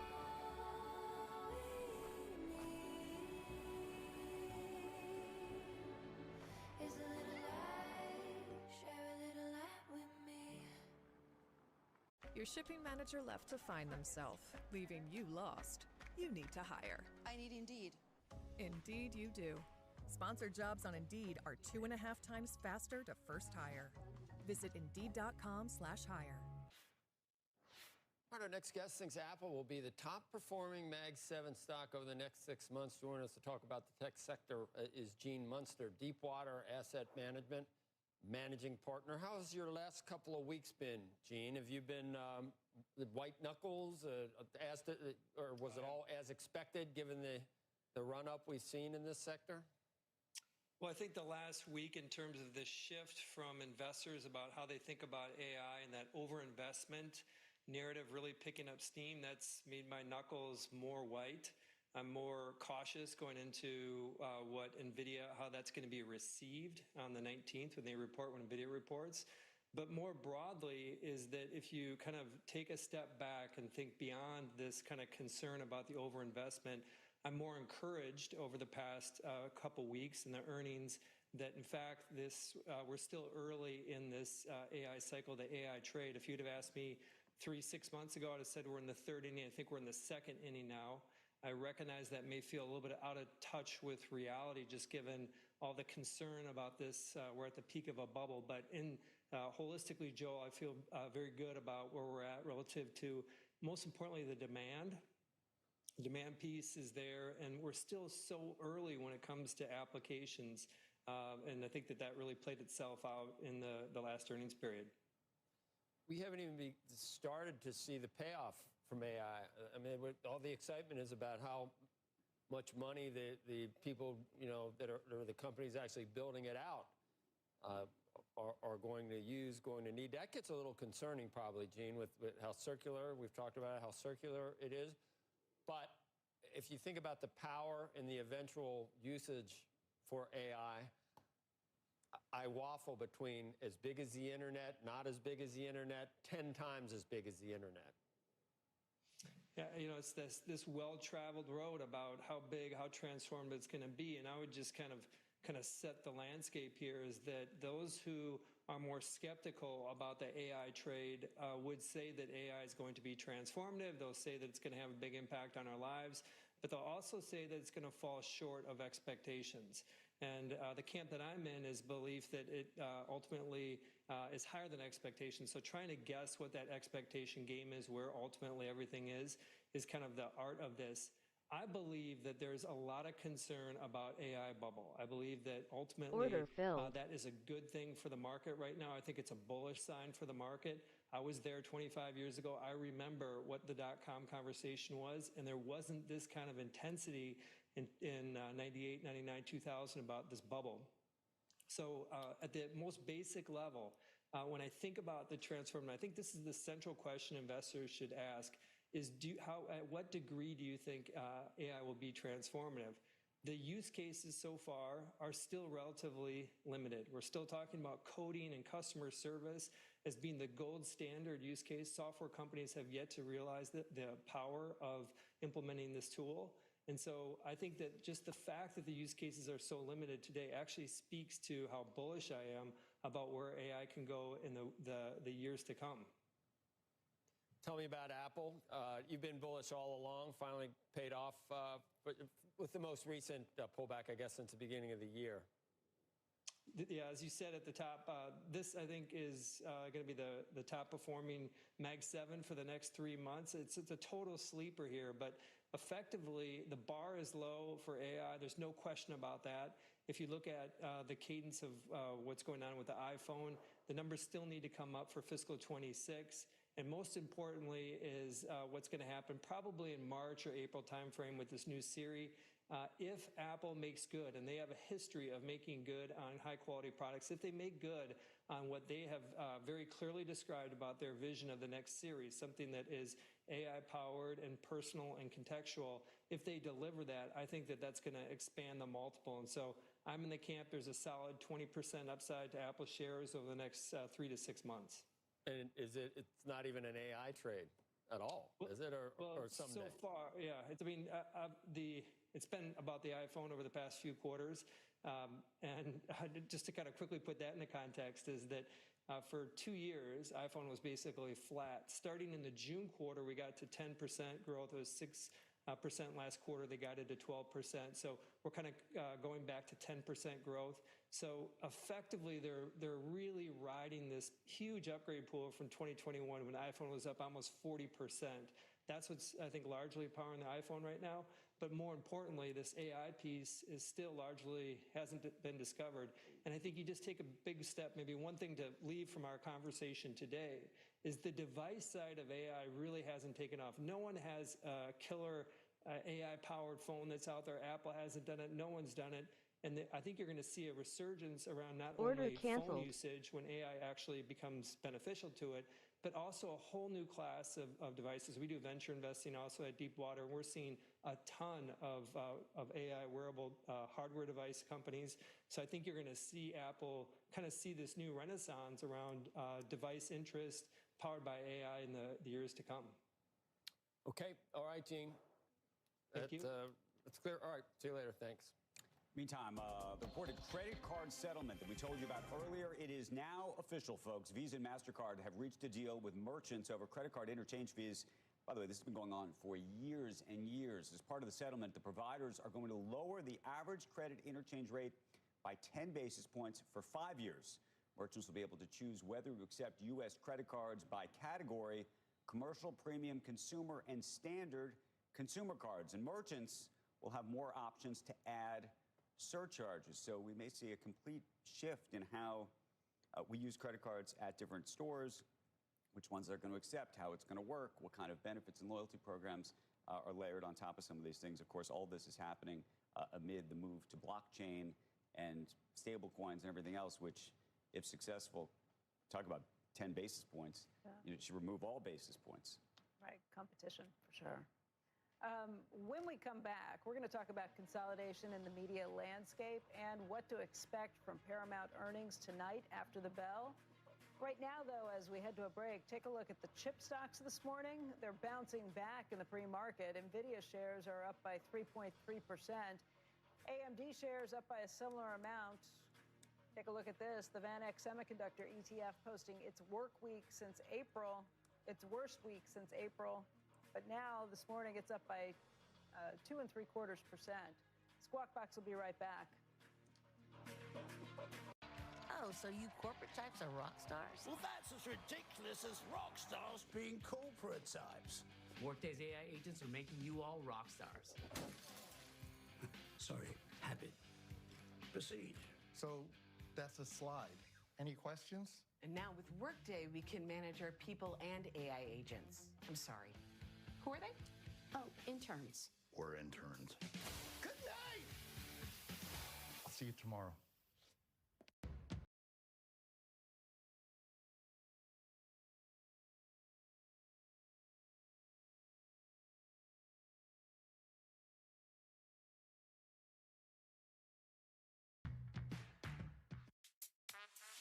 No city is immune from financial challenges, but with Assured Guarantees municipal bond insurance, investors' bonds can be. Assured Guarantee, a stronger bond. Imagination in flight begins with a sheet of paper, a couple folds, and a simple throw. But for some, the exhilaration and wonder behind flight never fades. At GE Aerospace, we turn what-ifs into what's next. Because when the right idea catches the wind, there's no limit to how far the next generation will go. Goldman Sachs Active ETF GPIX consistently seeks to deliver monthly income without sacrificing capital growth. Active ETFs from Goldman Sachs. Not just active. Order filled. Order filled. Order filled. Paige. In the flesh. Rookie of the year. Hope you win it again next year. They only give Order us filled. Santa believes in you. Jingle Jam. Swish Miss came early this year.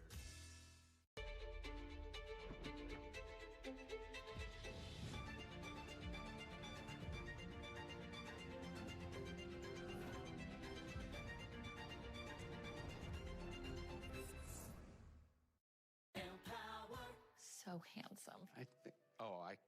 I can't buy this. Whoa. Your Empower investment accounts are designed for the long haul. So, get good at money so you can be a little bad.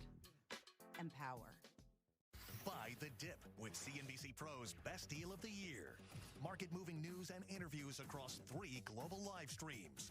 Subscriber-only content from Wall Street pros like Josh Brown. If you love the stock market as much as I do, you're going to love the best stocks in the market list. Plus exclusive live events. This is my first time at the stock exchange, and it's been awesome. To be on the floor, I just can't believe I'm here. Go pro with the Best Deal of the Year at cnbc.com/Pro Black Friday. Terms and restrictions apply.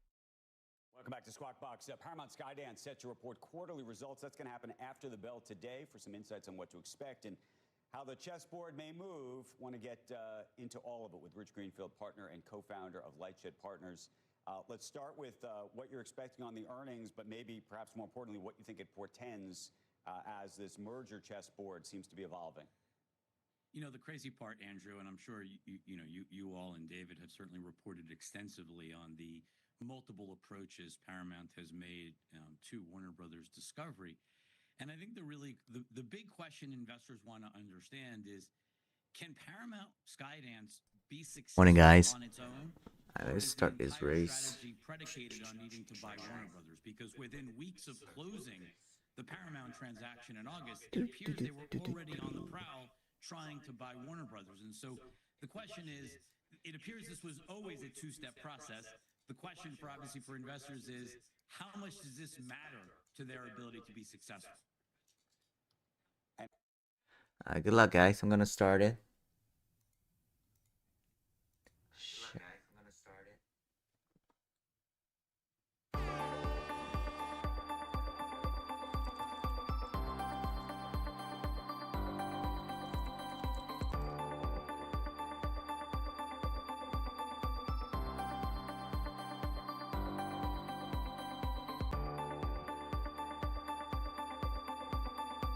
You need 5 points to win, okay?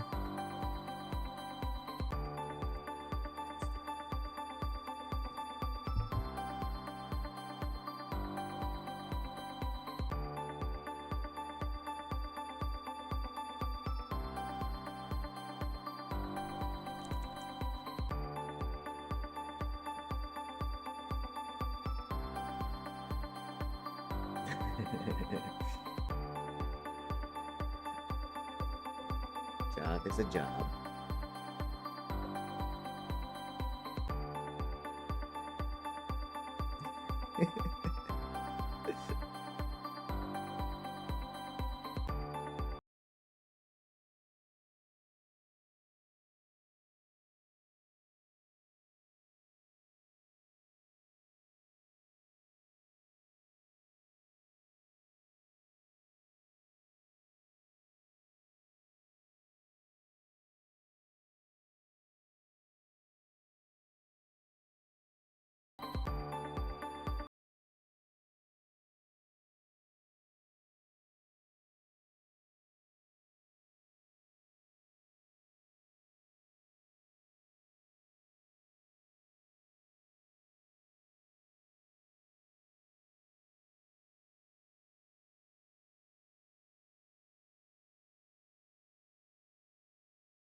Who's gonna win? Who's gonna win? Who's gonna win? Hydra. Wow. Nice work, bud. Hey, Hydra, can you type points? I'm gonna see if you have 5.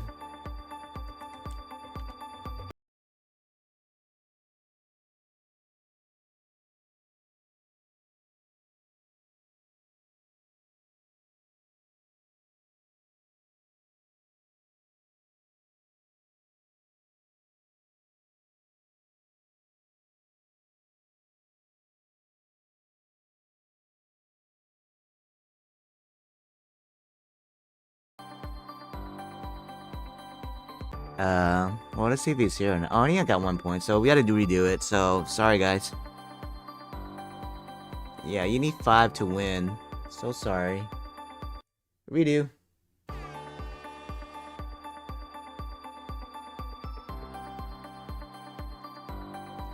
You get points by watching and chatting.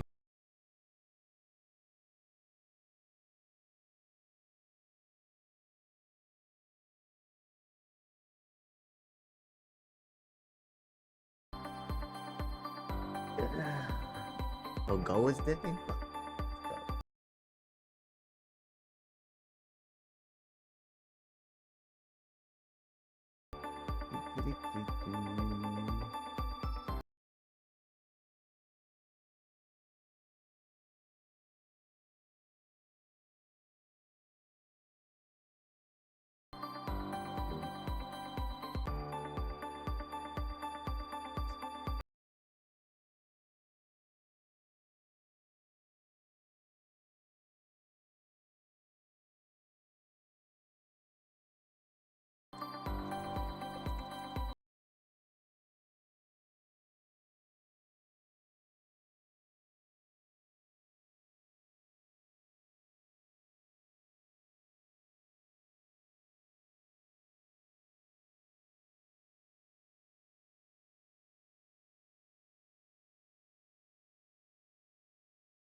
You got 5 points. Good job.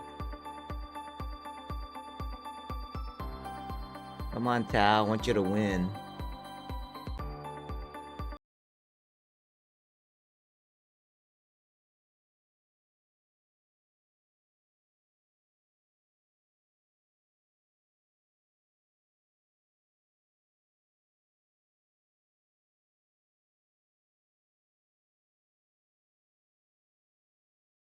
About 3 seconds, guys.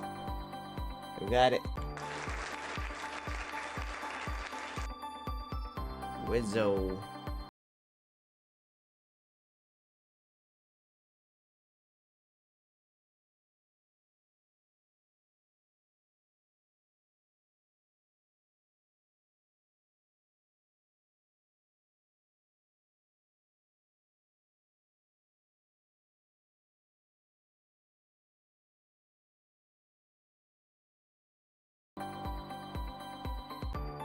Oh, you do have 9. Good job. Congrats. I'm done. Can I get your Twitter so I can get your information? Exist after that? They would be the buyer of some other broadband properties? Well, NBC would merge in with Warner Brothers Discovery. Yeah, I just need your Twitter, buddy. Congrats again. Company, so you'd have 3 separate sort of Comcast pieces, and then the Comcast broadband business, which would, essentially have that in Sky. Maybe Sky merges I'll be with back. something, and you hive off Sky, which has not worked well for Comcast. And then the core U.S. broadband business looks for partners, whether that's they're the buyer or the seller. Becky, it's a really great question. I don't have the answer to that, but it does give you a lot more strategic flexibility than you have right now. I think right now they're sort of hamstrung, and I just look at the stock price, and it sort of just has drifted for far too long. It feels like now is the time, and if you actually do see Paramount buy Warner Brothers, then you don't have a merger or an obvious merger partner, so you might be in a worse position than trying something today. And so I feel like you got to try. So here's the question: how much can you pay effectively for the Warner Brothers Studios and HBO, effectively the streaming business, so that plus the spinoff from Time Warner Discovery happens, that has more value than whatever you think that David Ellison can come with? Well, it's a very complicated math equation, because the question becomes how much cash. So how much cash does Comcast want to take out of Comcast broadband? They're under-levered, right? Like they are well under-levered versus Verizon and T-Mobile and AT&T. And so you could certainly put more leverage on Comcast, inject cash to pay a dividend to Warner Brothers shareholders. Obviously, how you reflect the values is sort of an art more than a science, right, Andrew? Because you're not spinning Comcast stock into this. You're creating a new company and figuring out the ownership of those two pieces, and that's how you determine value. And so you have a tremendous amount of flexibility in how you value those pieces to get value to Warner Brothers shareholders.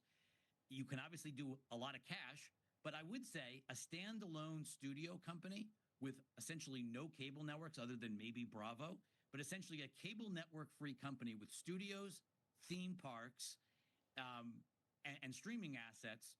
I have to imagine that's the company investors have always wanted to own. That's Disney. Rich, you got to give me a number. You got to give me a number, because everyone's talking about $30 eventually, or $25. look, if the current offer was $23.50 or something around there from Skydance, and that is 80% cash, that's effectively, $20+ of cash. I have to imagine you have to be at a value with a substantial amount of cash that approaches $30 a share, or the board is just not going to say yes. I mean, I think you have to get close to 30, Andrew, or this is not happening. Rich Greenfield, thank you, sir. It's good to see you. We're coming right back after this. Nuveen invests with the foresight and vision to anticipate the needs of future generations, to build strong portfolios that deliver lasting legacies, to innovate and adapt for what's just around the corner. Because after 125 years of yesterdays, Nuveen knows your ultimate stakeholder is tomorrow. Nuveen, invest like the future is watching. You can get this fixed now and pay later. You can get this fixed now and pay later. And this. Get it fixed now and pay later in 4 interest-free payments at safelight.com. Safelite Repair, Safelite Replace. You buy low, sell high, jump on that trend, ride the wave. Stop. That's not how investing works. Wealth isn't won in a bet. Luck is not a strategy, and success demands discipline. You're serious about investing, right? This is Jess, Peloton instructor, educator, game changer. She needs her money to work as hard as she does. That's why she uses U.S. Bank Smartly Checking and Savings, which does exactly that, helping her track her spending and grow her money. Together, we'll achieve more than any of us could alone. You got this, Jess. We got this. That's the power of Jess, and this is the power of us. Weeknights. I need you to know what you own and like it. So when those stocks inevitably come down, you buy more, even if you're just replacing what you sold at a much higher level into the parabola. Mad Money, weeknight 6 Eastern and streaming on CNBC+. Get game day ready with Raising Cane's. Football fans are some of the most dedicated fans in sports. It's a fundamental quality we share, and that fuels every single order of our hand-battered, cooked-to-order chicken fingers. Every crispy, crinkle-cut fry, every slice of buttery Texas toast, and you'll taste it with every dip into our legendary cane sauce. Wherever there's football, there's Raising Cane's. Raising Cane's chicken fingers. One love. Go Cowboys. You founded your kayak company because you love the ocean, not spreadsheets. You need to hire. I need Indeed. Indeed you do. When you sponsor a job on Indeed, candidates can find it easier, so you can hire easier. Visit Indeed.com/hire. Morning. That's hilarious. Yep, should we buy it? Yeah, this is for you. Gifts that say I get you. Etsy. All right, folks, we are still looking at the future sharply in the green this morning. Dow futures up by 175 points. S&P futures up 65 points. The NASDAQ is the big winner, though. It's up by 381 points, and that's a big reversal from last week. We'll continue to watch as we get closer to the opening bell. That does it for us today. Make sure you join us right back here tomorrow. Right now, it's time for Squawk on the Street.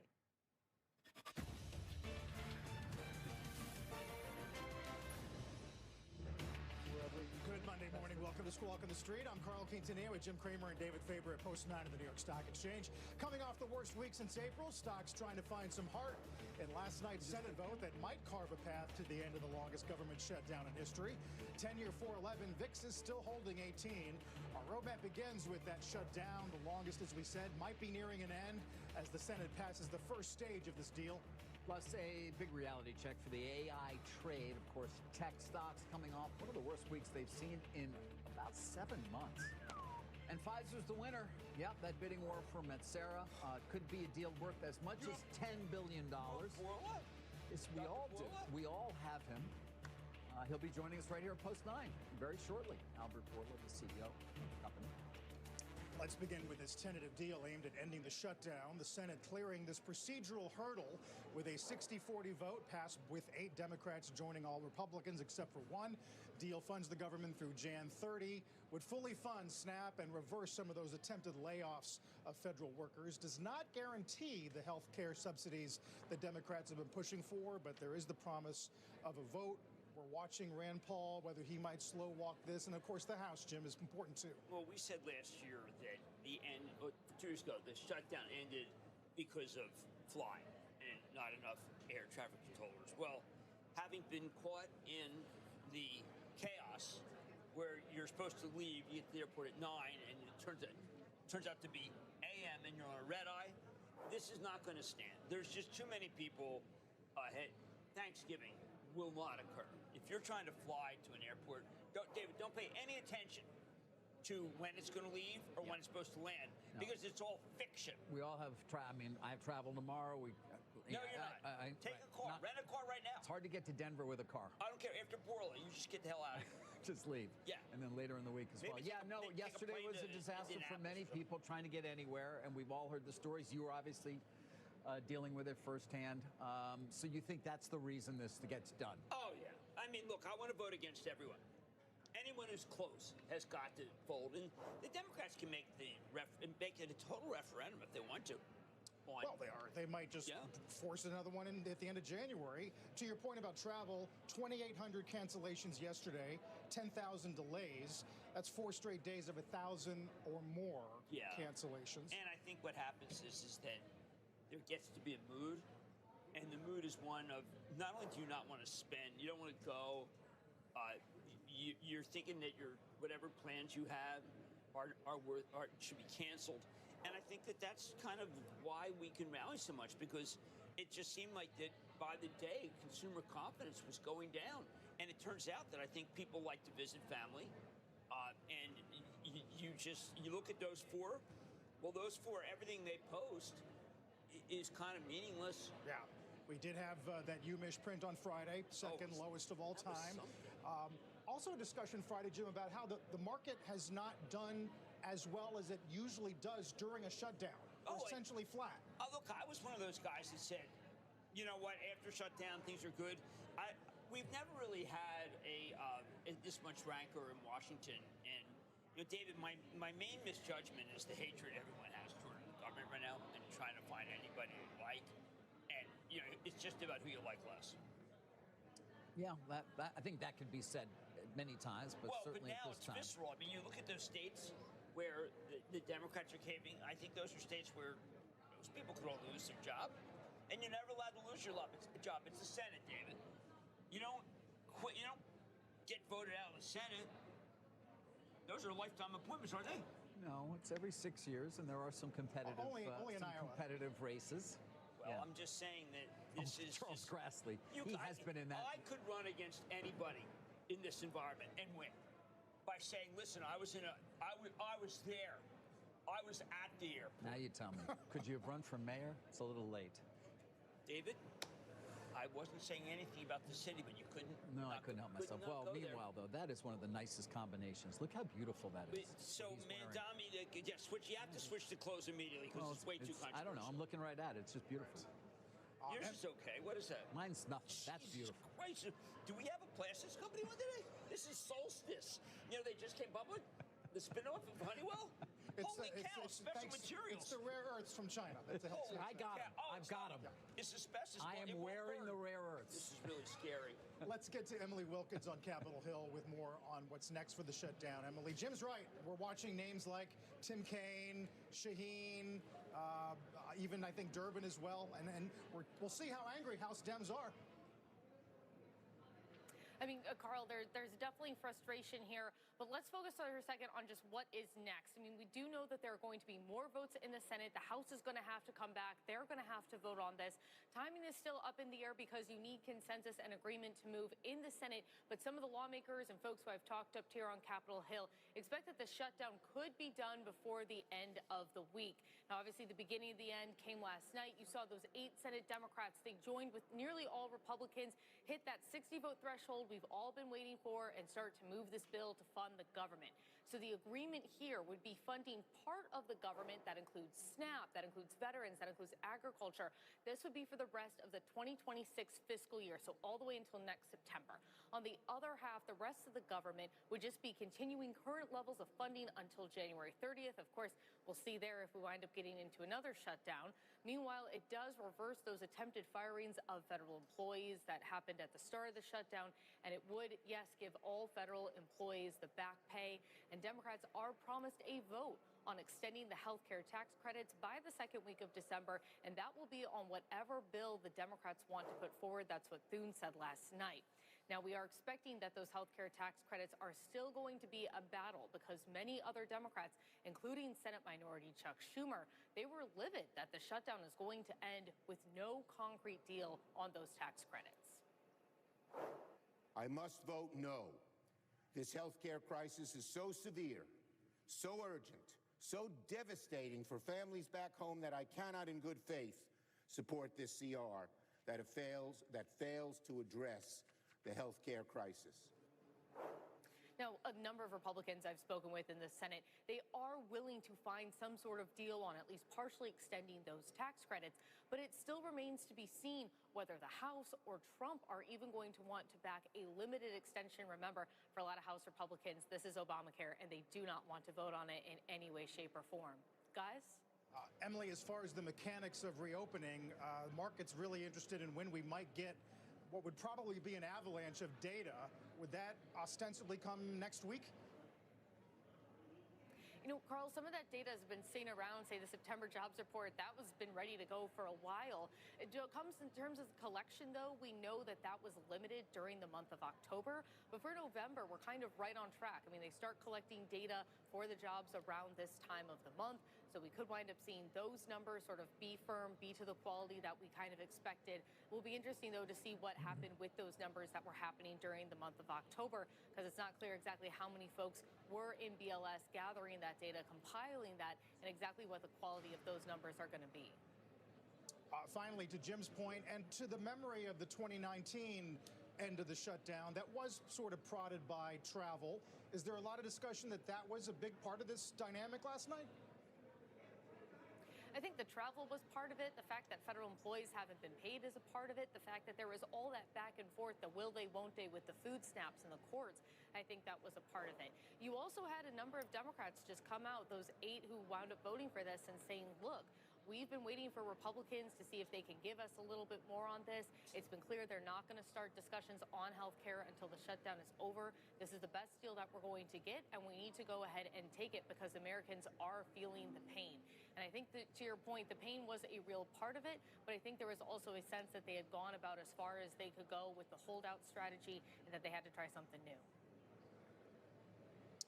Well, look, if you look at the retail stocks and the restaurant stocks, I got to tell you, Emily, we are in a zone, I don't know if she's still with us, but we are in some sort of funk that I have not seen, where people seem to be just literally stopped, just not going out. Do you think that that also played a role, not just the airports, which are just from hell? I mean, I think to a certain extent, Congress is always keeping an eye on what the markets are doing, on what the stocks are doing, on what the economy is at, and what the sentiment is. It's a lot of kind of what they're hearing from their consumers. And I think what we saw in last Tuesday's election, the big takeaway for a lot of lawmakers seems to be that Americans are very focused on affordability right now, that that's the message that they need to have.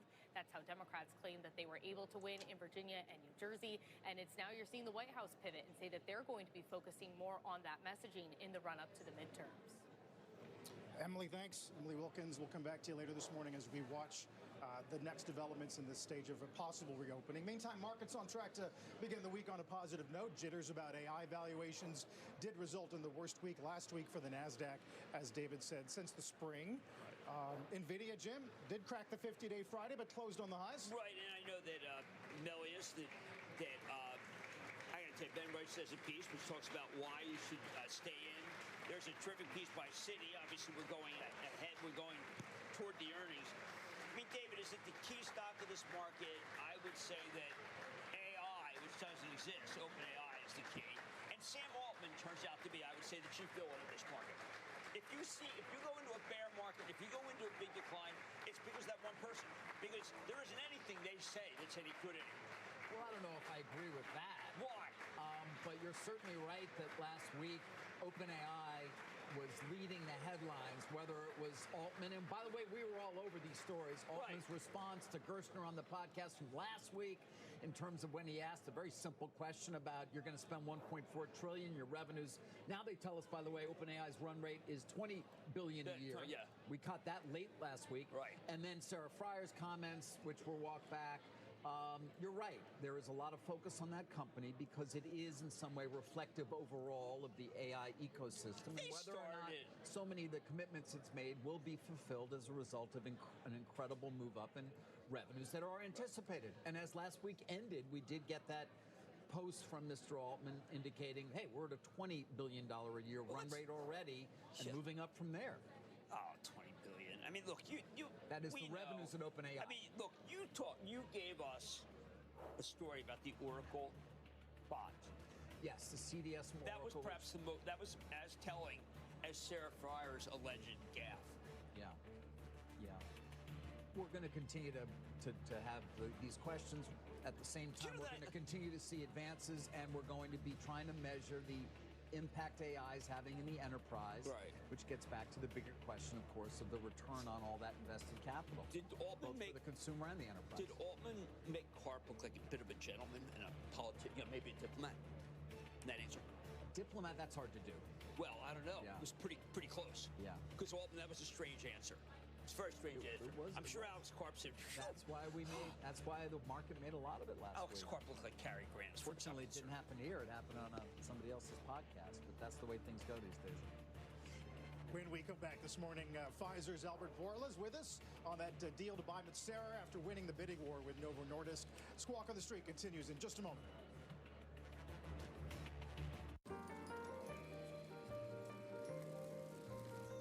In any business, you ride the line between numbers and people. What's right for the business and what's best for everyone who depends on it. Solving today's challenges while creating future opportunities. It takes balance. CLA, CPAs, consultants, and wealth advisors will get you there. We'll have to alert suppliers, coordinate shipments. Already alerted, already coordinated. Since when can we just scale up mid-cycle? Since we brought in BDO. People who know BDO. From technology to defense, silver powers America's future. It's critical to our way of life in times of global chaos. Silver 47 Exploration is discovering silver and critical minerals to counter foreign dominance. Silver 47. What if you could put aside your doubts and look to retirement with excitement? At Bright House Financial, we specialize in annuities and life insurance that help protect what you've earned and ensure it lasts. Bright House Financial. Build for what's ahead. At Franklin Templeton, we're always innovating. A leader in public and private markets, digital assets, and custom tax management, we're helping advisors build the portfolios of the future today. Franklin Templeton, your trusted partner for what's ahead. Never miss a moment. Small companies drive hiring. To see that weakness at the small company level is still a concern, and I think that's one of the reasons why the recovery has been so tepid. The deficit with China is down 25%. We could have had a looming financial crisis.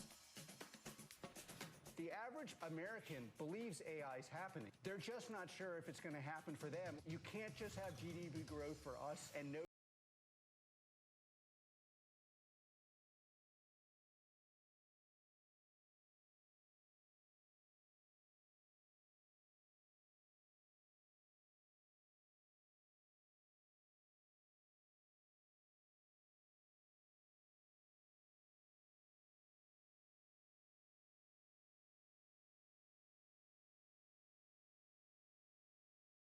When you're looking to put your credit to use, your score is only part of the picture.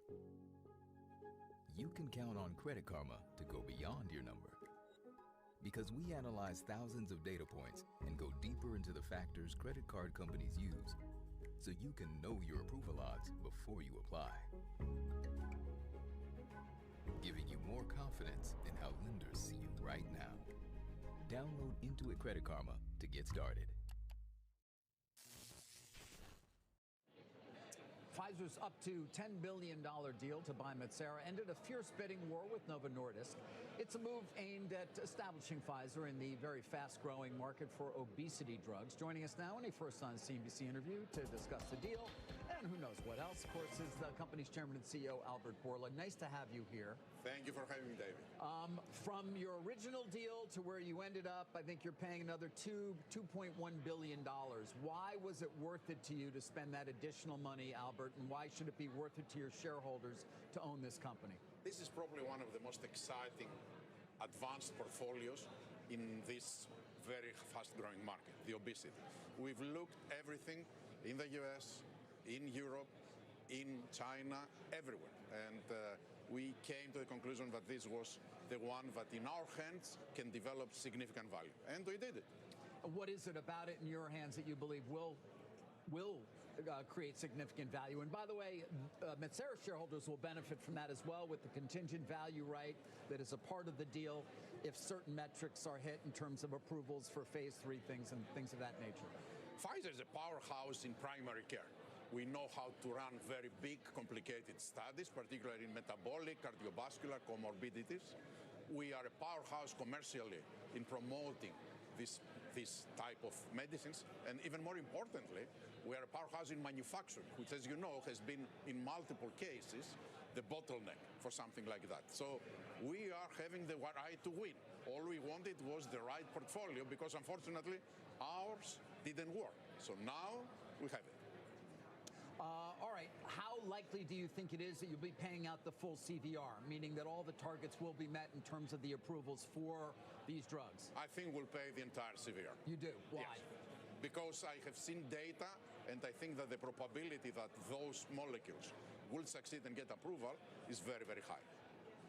The FTC seemed to have played an important role here, perhaps in convincing Metsera that they were better off sticking with you and or at least Novo sort of standing down, although they may have run out of money, so to speak. Did your relationship with the Trump administration give you a leg up, so to speak, ultimately in this by having the FTC intervene in your favor? Not at all. I think this is a country that the law is always upheld, and even when the government is shut down. So I think FTC did what they had to do and what they thought was the right thing to do, and has nothing to do with our relations or my relations with the Trump administration. All right, Dr. Bourla, you're a long-time executive for Pfizer. I had felt this kind of reminded me when you bought Warner Lambert. There are a lot of people who felt, you know what, Merck owns cholesterol. There can never be another. Yours turned out to be the biggest. Do you think that Eli Lilly should maybe take heed to what you're doing? Eli Lilly is a fantastic company, and they are very entrenched in the space. What's up, Gambit? Pfizer clearly is not novel. Gold looks like it wants to dip more, but I'm gonna wait. I'm not gonna touch gold anymore. It's too late for gold now. With Lilly and Novo, and I think that this is something that will benefit American patients. And you think this is the once-a-month shot that people really want? I do think that this is the one-a-month shot that people want, and not only in GLP-1, but also in amylin, and even more importantly, I have on gold. And that's highly differentiated. Been shorting gold because, you know, Team Bear. Something like that so far. When you think about the long term, if is this shutdown over yet or no? What no, happens right? to the It's shut sale down. of drugs that treat the symptoms of obesity? Do they take a hit? I don't know if they will take a hit or if they. Hold on, we said flights up to Tuesday cancellation. Combination with this, but I think that the two will make a lot of these comorbidities go away. Oh, good. So I'm still good then. Oh yeah. I think already we have a lot of studies. Vegas, baby. Our molecules probably will reach within 3 years the marketplace. You want a cookie? We're ready to compete. Chunky. Your shareholders, I think, yeah, I'm going Friday. Take a somewhat skeptical view occasionally of how much money you're putting into acquisitions and whether you're going to get a return. Oh, CPI's Thursday? For example. Do you feel as though that deal, oh, which hell was a yeah. very large one, Can I YOLO? $40 billion, was worth I'm sorry, I didn't mean to call you Chunky. How do you explain that in light of the latest deal in terms of your willingness to pay up to $10 billion for Metsera? Yeah. The season deal is transformational for Pfizer. It's driving the oncology portfolio in ways that we haven't been able to do it alone, and in combination we will. Right now, most of our research goes to oncology because exactly we have the right assets, and half of them are coming from Seagen. There is not only the assets that we have in the market, but all the pipeline that season is brought to us that we are developing with the speed of light. So you contest that idea that you overpaid for that asset? I don't think so. I think actually Jim said it once very well. If the whole thing fails, then we overpaid. If the whole thing succeeds, then it's a fucking good deal. And how long until we know the same from Metsera? How long until we actually know with Metsera that would be the case? I think within a few months we will have more and more data coming out. But once we get approval, this is when things will happen. All right, so, Doctor, I'm going to ask a simple question. I know that you don't control the stock market. After I'm still reeling, of course. But I thought the quarter was good that you just announced. And I thought for sure the stock would move up.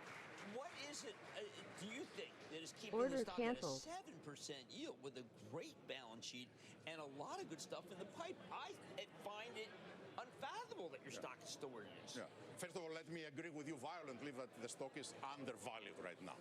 And I know why. There are 4 concerns that actually in the last 1 month we addressed 3 of them. Okay. The first one was tariffs, MFN, that was an overhang over the entire industry. Check.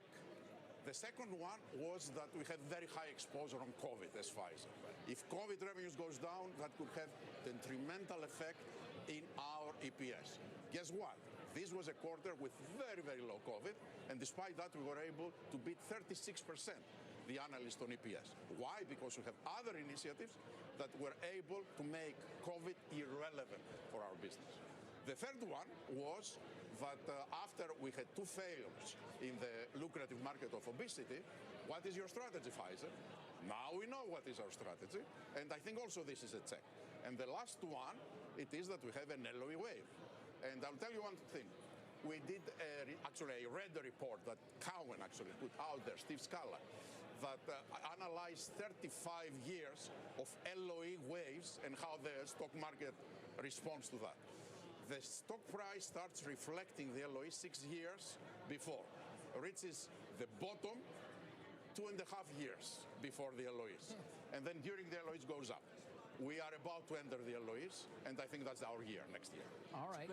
You know, when you originally had the deal, before you had a raise by over $2 billion, you said you had about $13.5 billion in deal capacity. That was your quote. That's down now by another 2. Is that all you have? About $11 billion is how you see Actually, it? the 13.5 was including Metsera. So, and we now are, the deal is, of course, 10 billion, but we're not going to pay all these 10 billion. You're done with deals then, essentially. Not at all, not at all. The cash that we're going to pay right now is around 7 billion. Right, okay, so... But the CVRs will come later, right. And that was for now. So you do see yourself, but that would leave you with what? One other sort of smaller biotech deal? Yeah. 5 billion at least. And as we are deleveraging and as we are improving our EPS, our firepower will become bigger and bigger. A lot of us remember, I think, the day we got the initial data on a vaccine, on Paxlovid, where we were like, this might actually work. We might be able to reopen our society again. Do you think the credit that Pfizer deserves has been forgotten?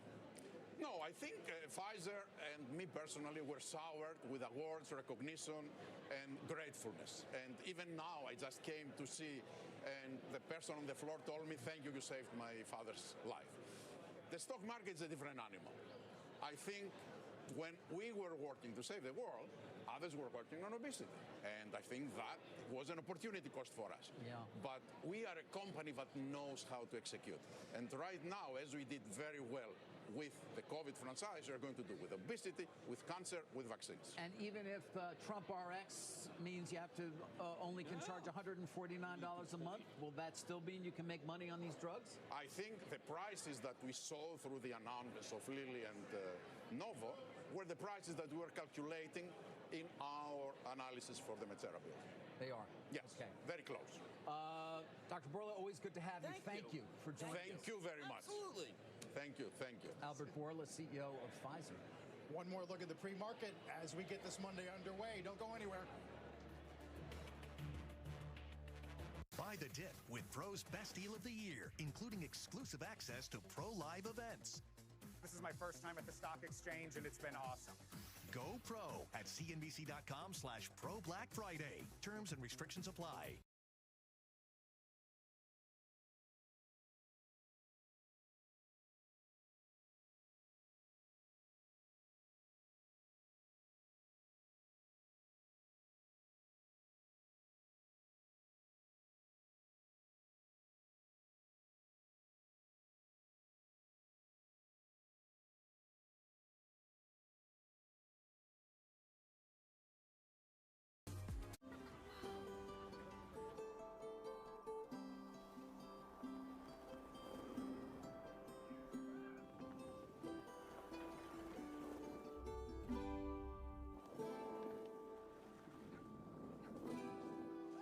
Find something extraordinary at the Genesis Signature event. Now is the best time to enjoy exclusive offers. Lease the GV7 We got for $429 per month. 2 or minutes. 0.99% I'm on YouTube now. Exclusively at your DFW Genesis retailers.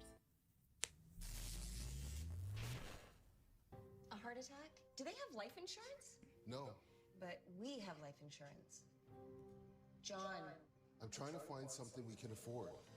Fortunately, in only a few minutes, SelectQuote found John a $500,000 policy for only $29 a month. And his wife Anne a $500,000 This is policy Gambit, for only Baby Bear, $21 in the a month. chat. Go to SelectQuote.com now and get the insurance your family needs. At a price you can afford. SelectQuote. This is our time back in the day when we were little. We used to watch that X-Men on the weekend, Baby Bear. Me and you are the same age. I wish money wasn't so tight. I wish I can justify the cost. I wish my insurance could save me more on dental implants. See what it can do at ClearChoice. Show us your insurance card and save $5,000 on fixed full double arch implants. That's insurance assurance on a smile that's built for life. Schedule your free consultation today. Nuveen invests with the foresight and vision to anticipate the needs of future generations, to build strong portfolios that deliver lasting legacies, to innovate and adapt for what's just around the corner. Because after 125 years of yesterdays, Nuveen knows your ultimate stakeholder is tomorrow. Nuveen, invest like the future is watching. The opening bell is brought to you by Nuveen. Invest like the future is watching.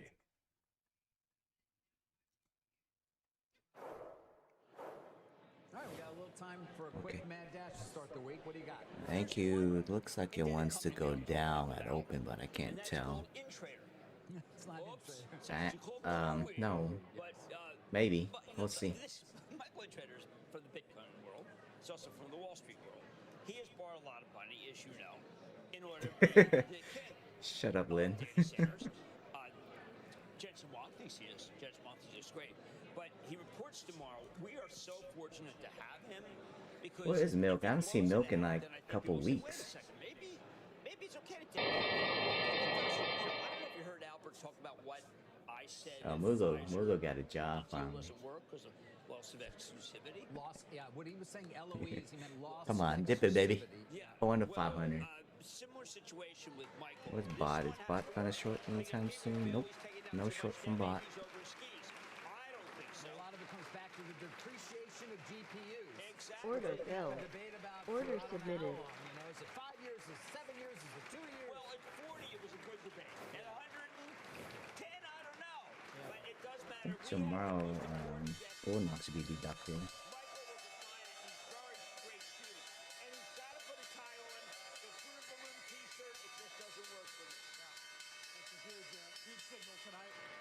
Oh, that was SK this morning. At the big board, it's Italian energy company ENI celebrating its 30th anniversary at the Nasdaq Extreme Networks, an AI-powered cloud networking provider. As breadth is pretty even here, Jim. Oh, Rad Poker. I'm talking about Rad Poker then. Because the idea that we could have something that Yeah. improves consumer confidence is really important. There are so many stocks. People think the market's overvalued. There's so many stocks that are trading now at 18, 17, 16 times earning. And the retail group is so horrible that I'm beginning to think that the Grinch is here already. So this is might be an It might be Cajun. He also went to the military. I don't know if Rad Poker was in the military. So I'm not going to be as negative as the market But is. Cajun We're not was. going to get a chance to hear from a lot of them until Damn, next look at week. NQ. Diageo, though, up 8 pre-market is an interesting tell. They got the CEO of Tesco. They could have anybody in the world. It doesn't matter. Liquor's the most challenged product in the world. There isn't anything that's going right in the liquor business right now. Even agave spirits are down because of the additives, which Don Julio was down. It's so emo. I couldn't believe it. It was like, I mean, they suddenly decided to make it paint thinner. So What did we do? don't really care who runs Diageo. Looks like it wants to go up now. I don't know. This market sucks. Of the names we will hear this week, we'll get Cisco, we'll get AMAT, we'll get Disney, we'll get Oklo. You know, of those, I think the one that is very exciting to me is AMAT. when you look at, say, let's say you do Lam Research, AMAT. These were companies, no one thought there would be such a huge rush to have a high bandwidth memory. And that's why Micron goes up all the time. And that's these companies. You need them. So I think that AMAT's going to be absolutely, I think it could be terrific, even from these levels. And you think TSM might be behind today's strength? Yeah, TSM, obviously, already people were saying it's not good, but that was before we had it looks like the shutdown's going to end. So tempted to short, but then I know I'm gonna die. This move in SanDisk, in Western Digital, and Seagate, these are the biggest gainers in the S&P, is remarkable, but no one seemed to think that we'd ever have this much need for storage again. New high day. We'll probably go up 2% today. You have racks working, and of course now you have the data center. David, these companies were left for dead years ago. Look at them. Will be approved this time? Well, or no? I'm looking. No, I mean, like, look at them, like, comment. Look at them. Quite a significant performance. Thank you. Damn, you're milking Apex. Good job. I'm glad I came back. Continue, Jim. There's such a shortage that That's it? You still got a lot of evals, right? Renewing though or no? To make high bandwidth memory, and the storage Damn, that capabilities are just sucks. not there for what we're trying to do. These companies are not growth. Well, Lam's a growth company. Western Digital and SanDisk, they're not growth companies. Seagate's not a growth company. I'm not interested in taking them all the way up. Micron is a growth short company. They have high bandwidth Order memory, and submitted. It's doing quite well. You don't seem to mind this wall of worry. Not at the all. Michael Burry charts about long-term slowdown in cloud. Yeah. Is that BE or BU? BU. Like Burry, like send an invitation as few? That kind of thing?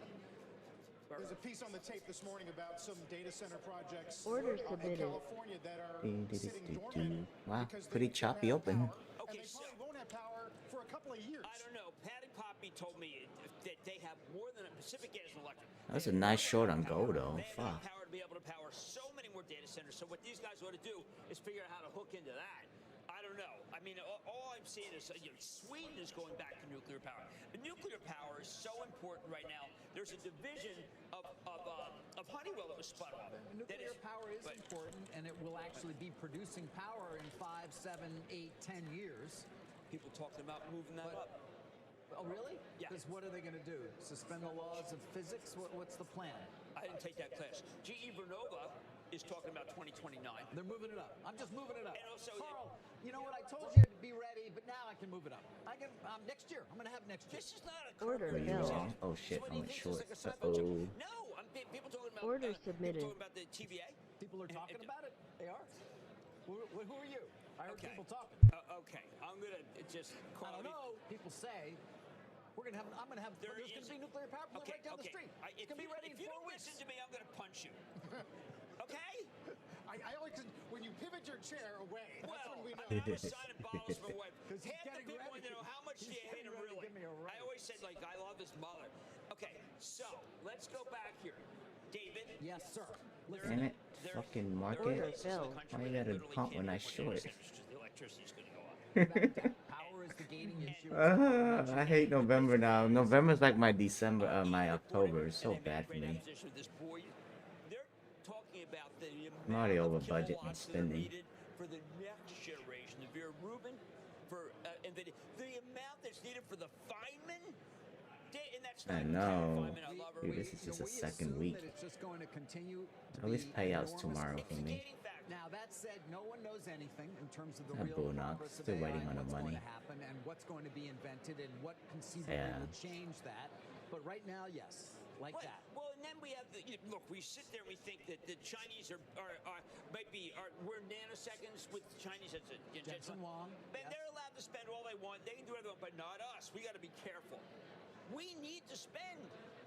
We need to spend. This is an industrial revolution. Nobody's arguing Order about canceled.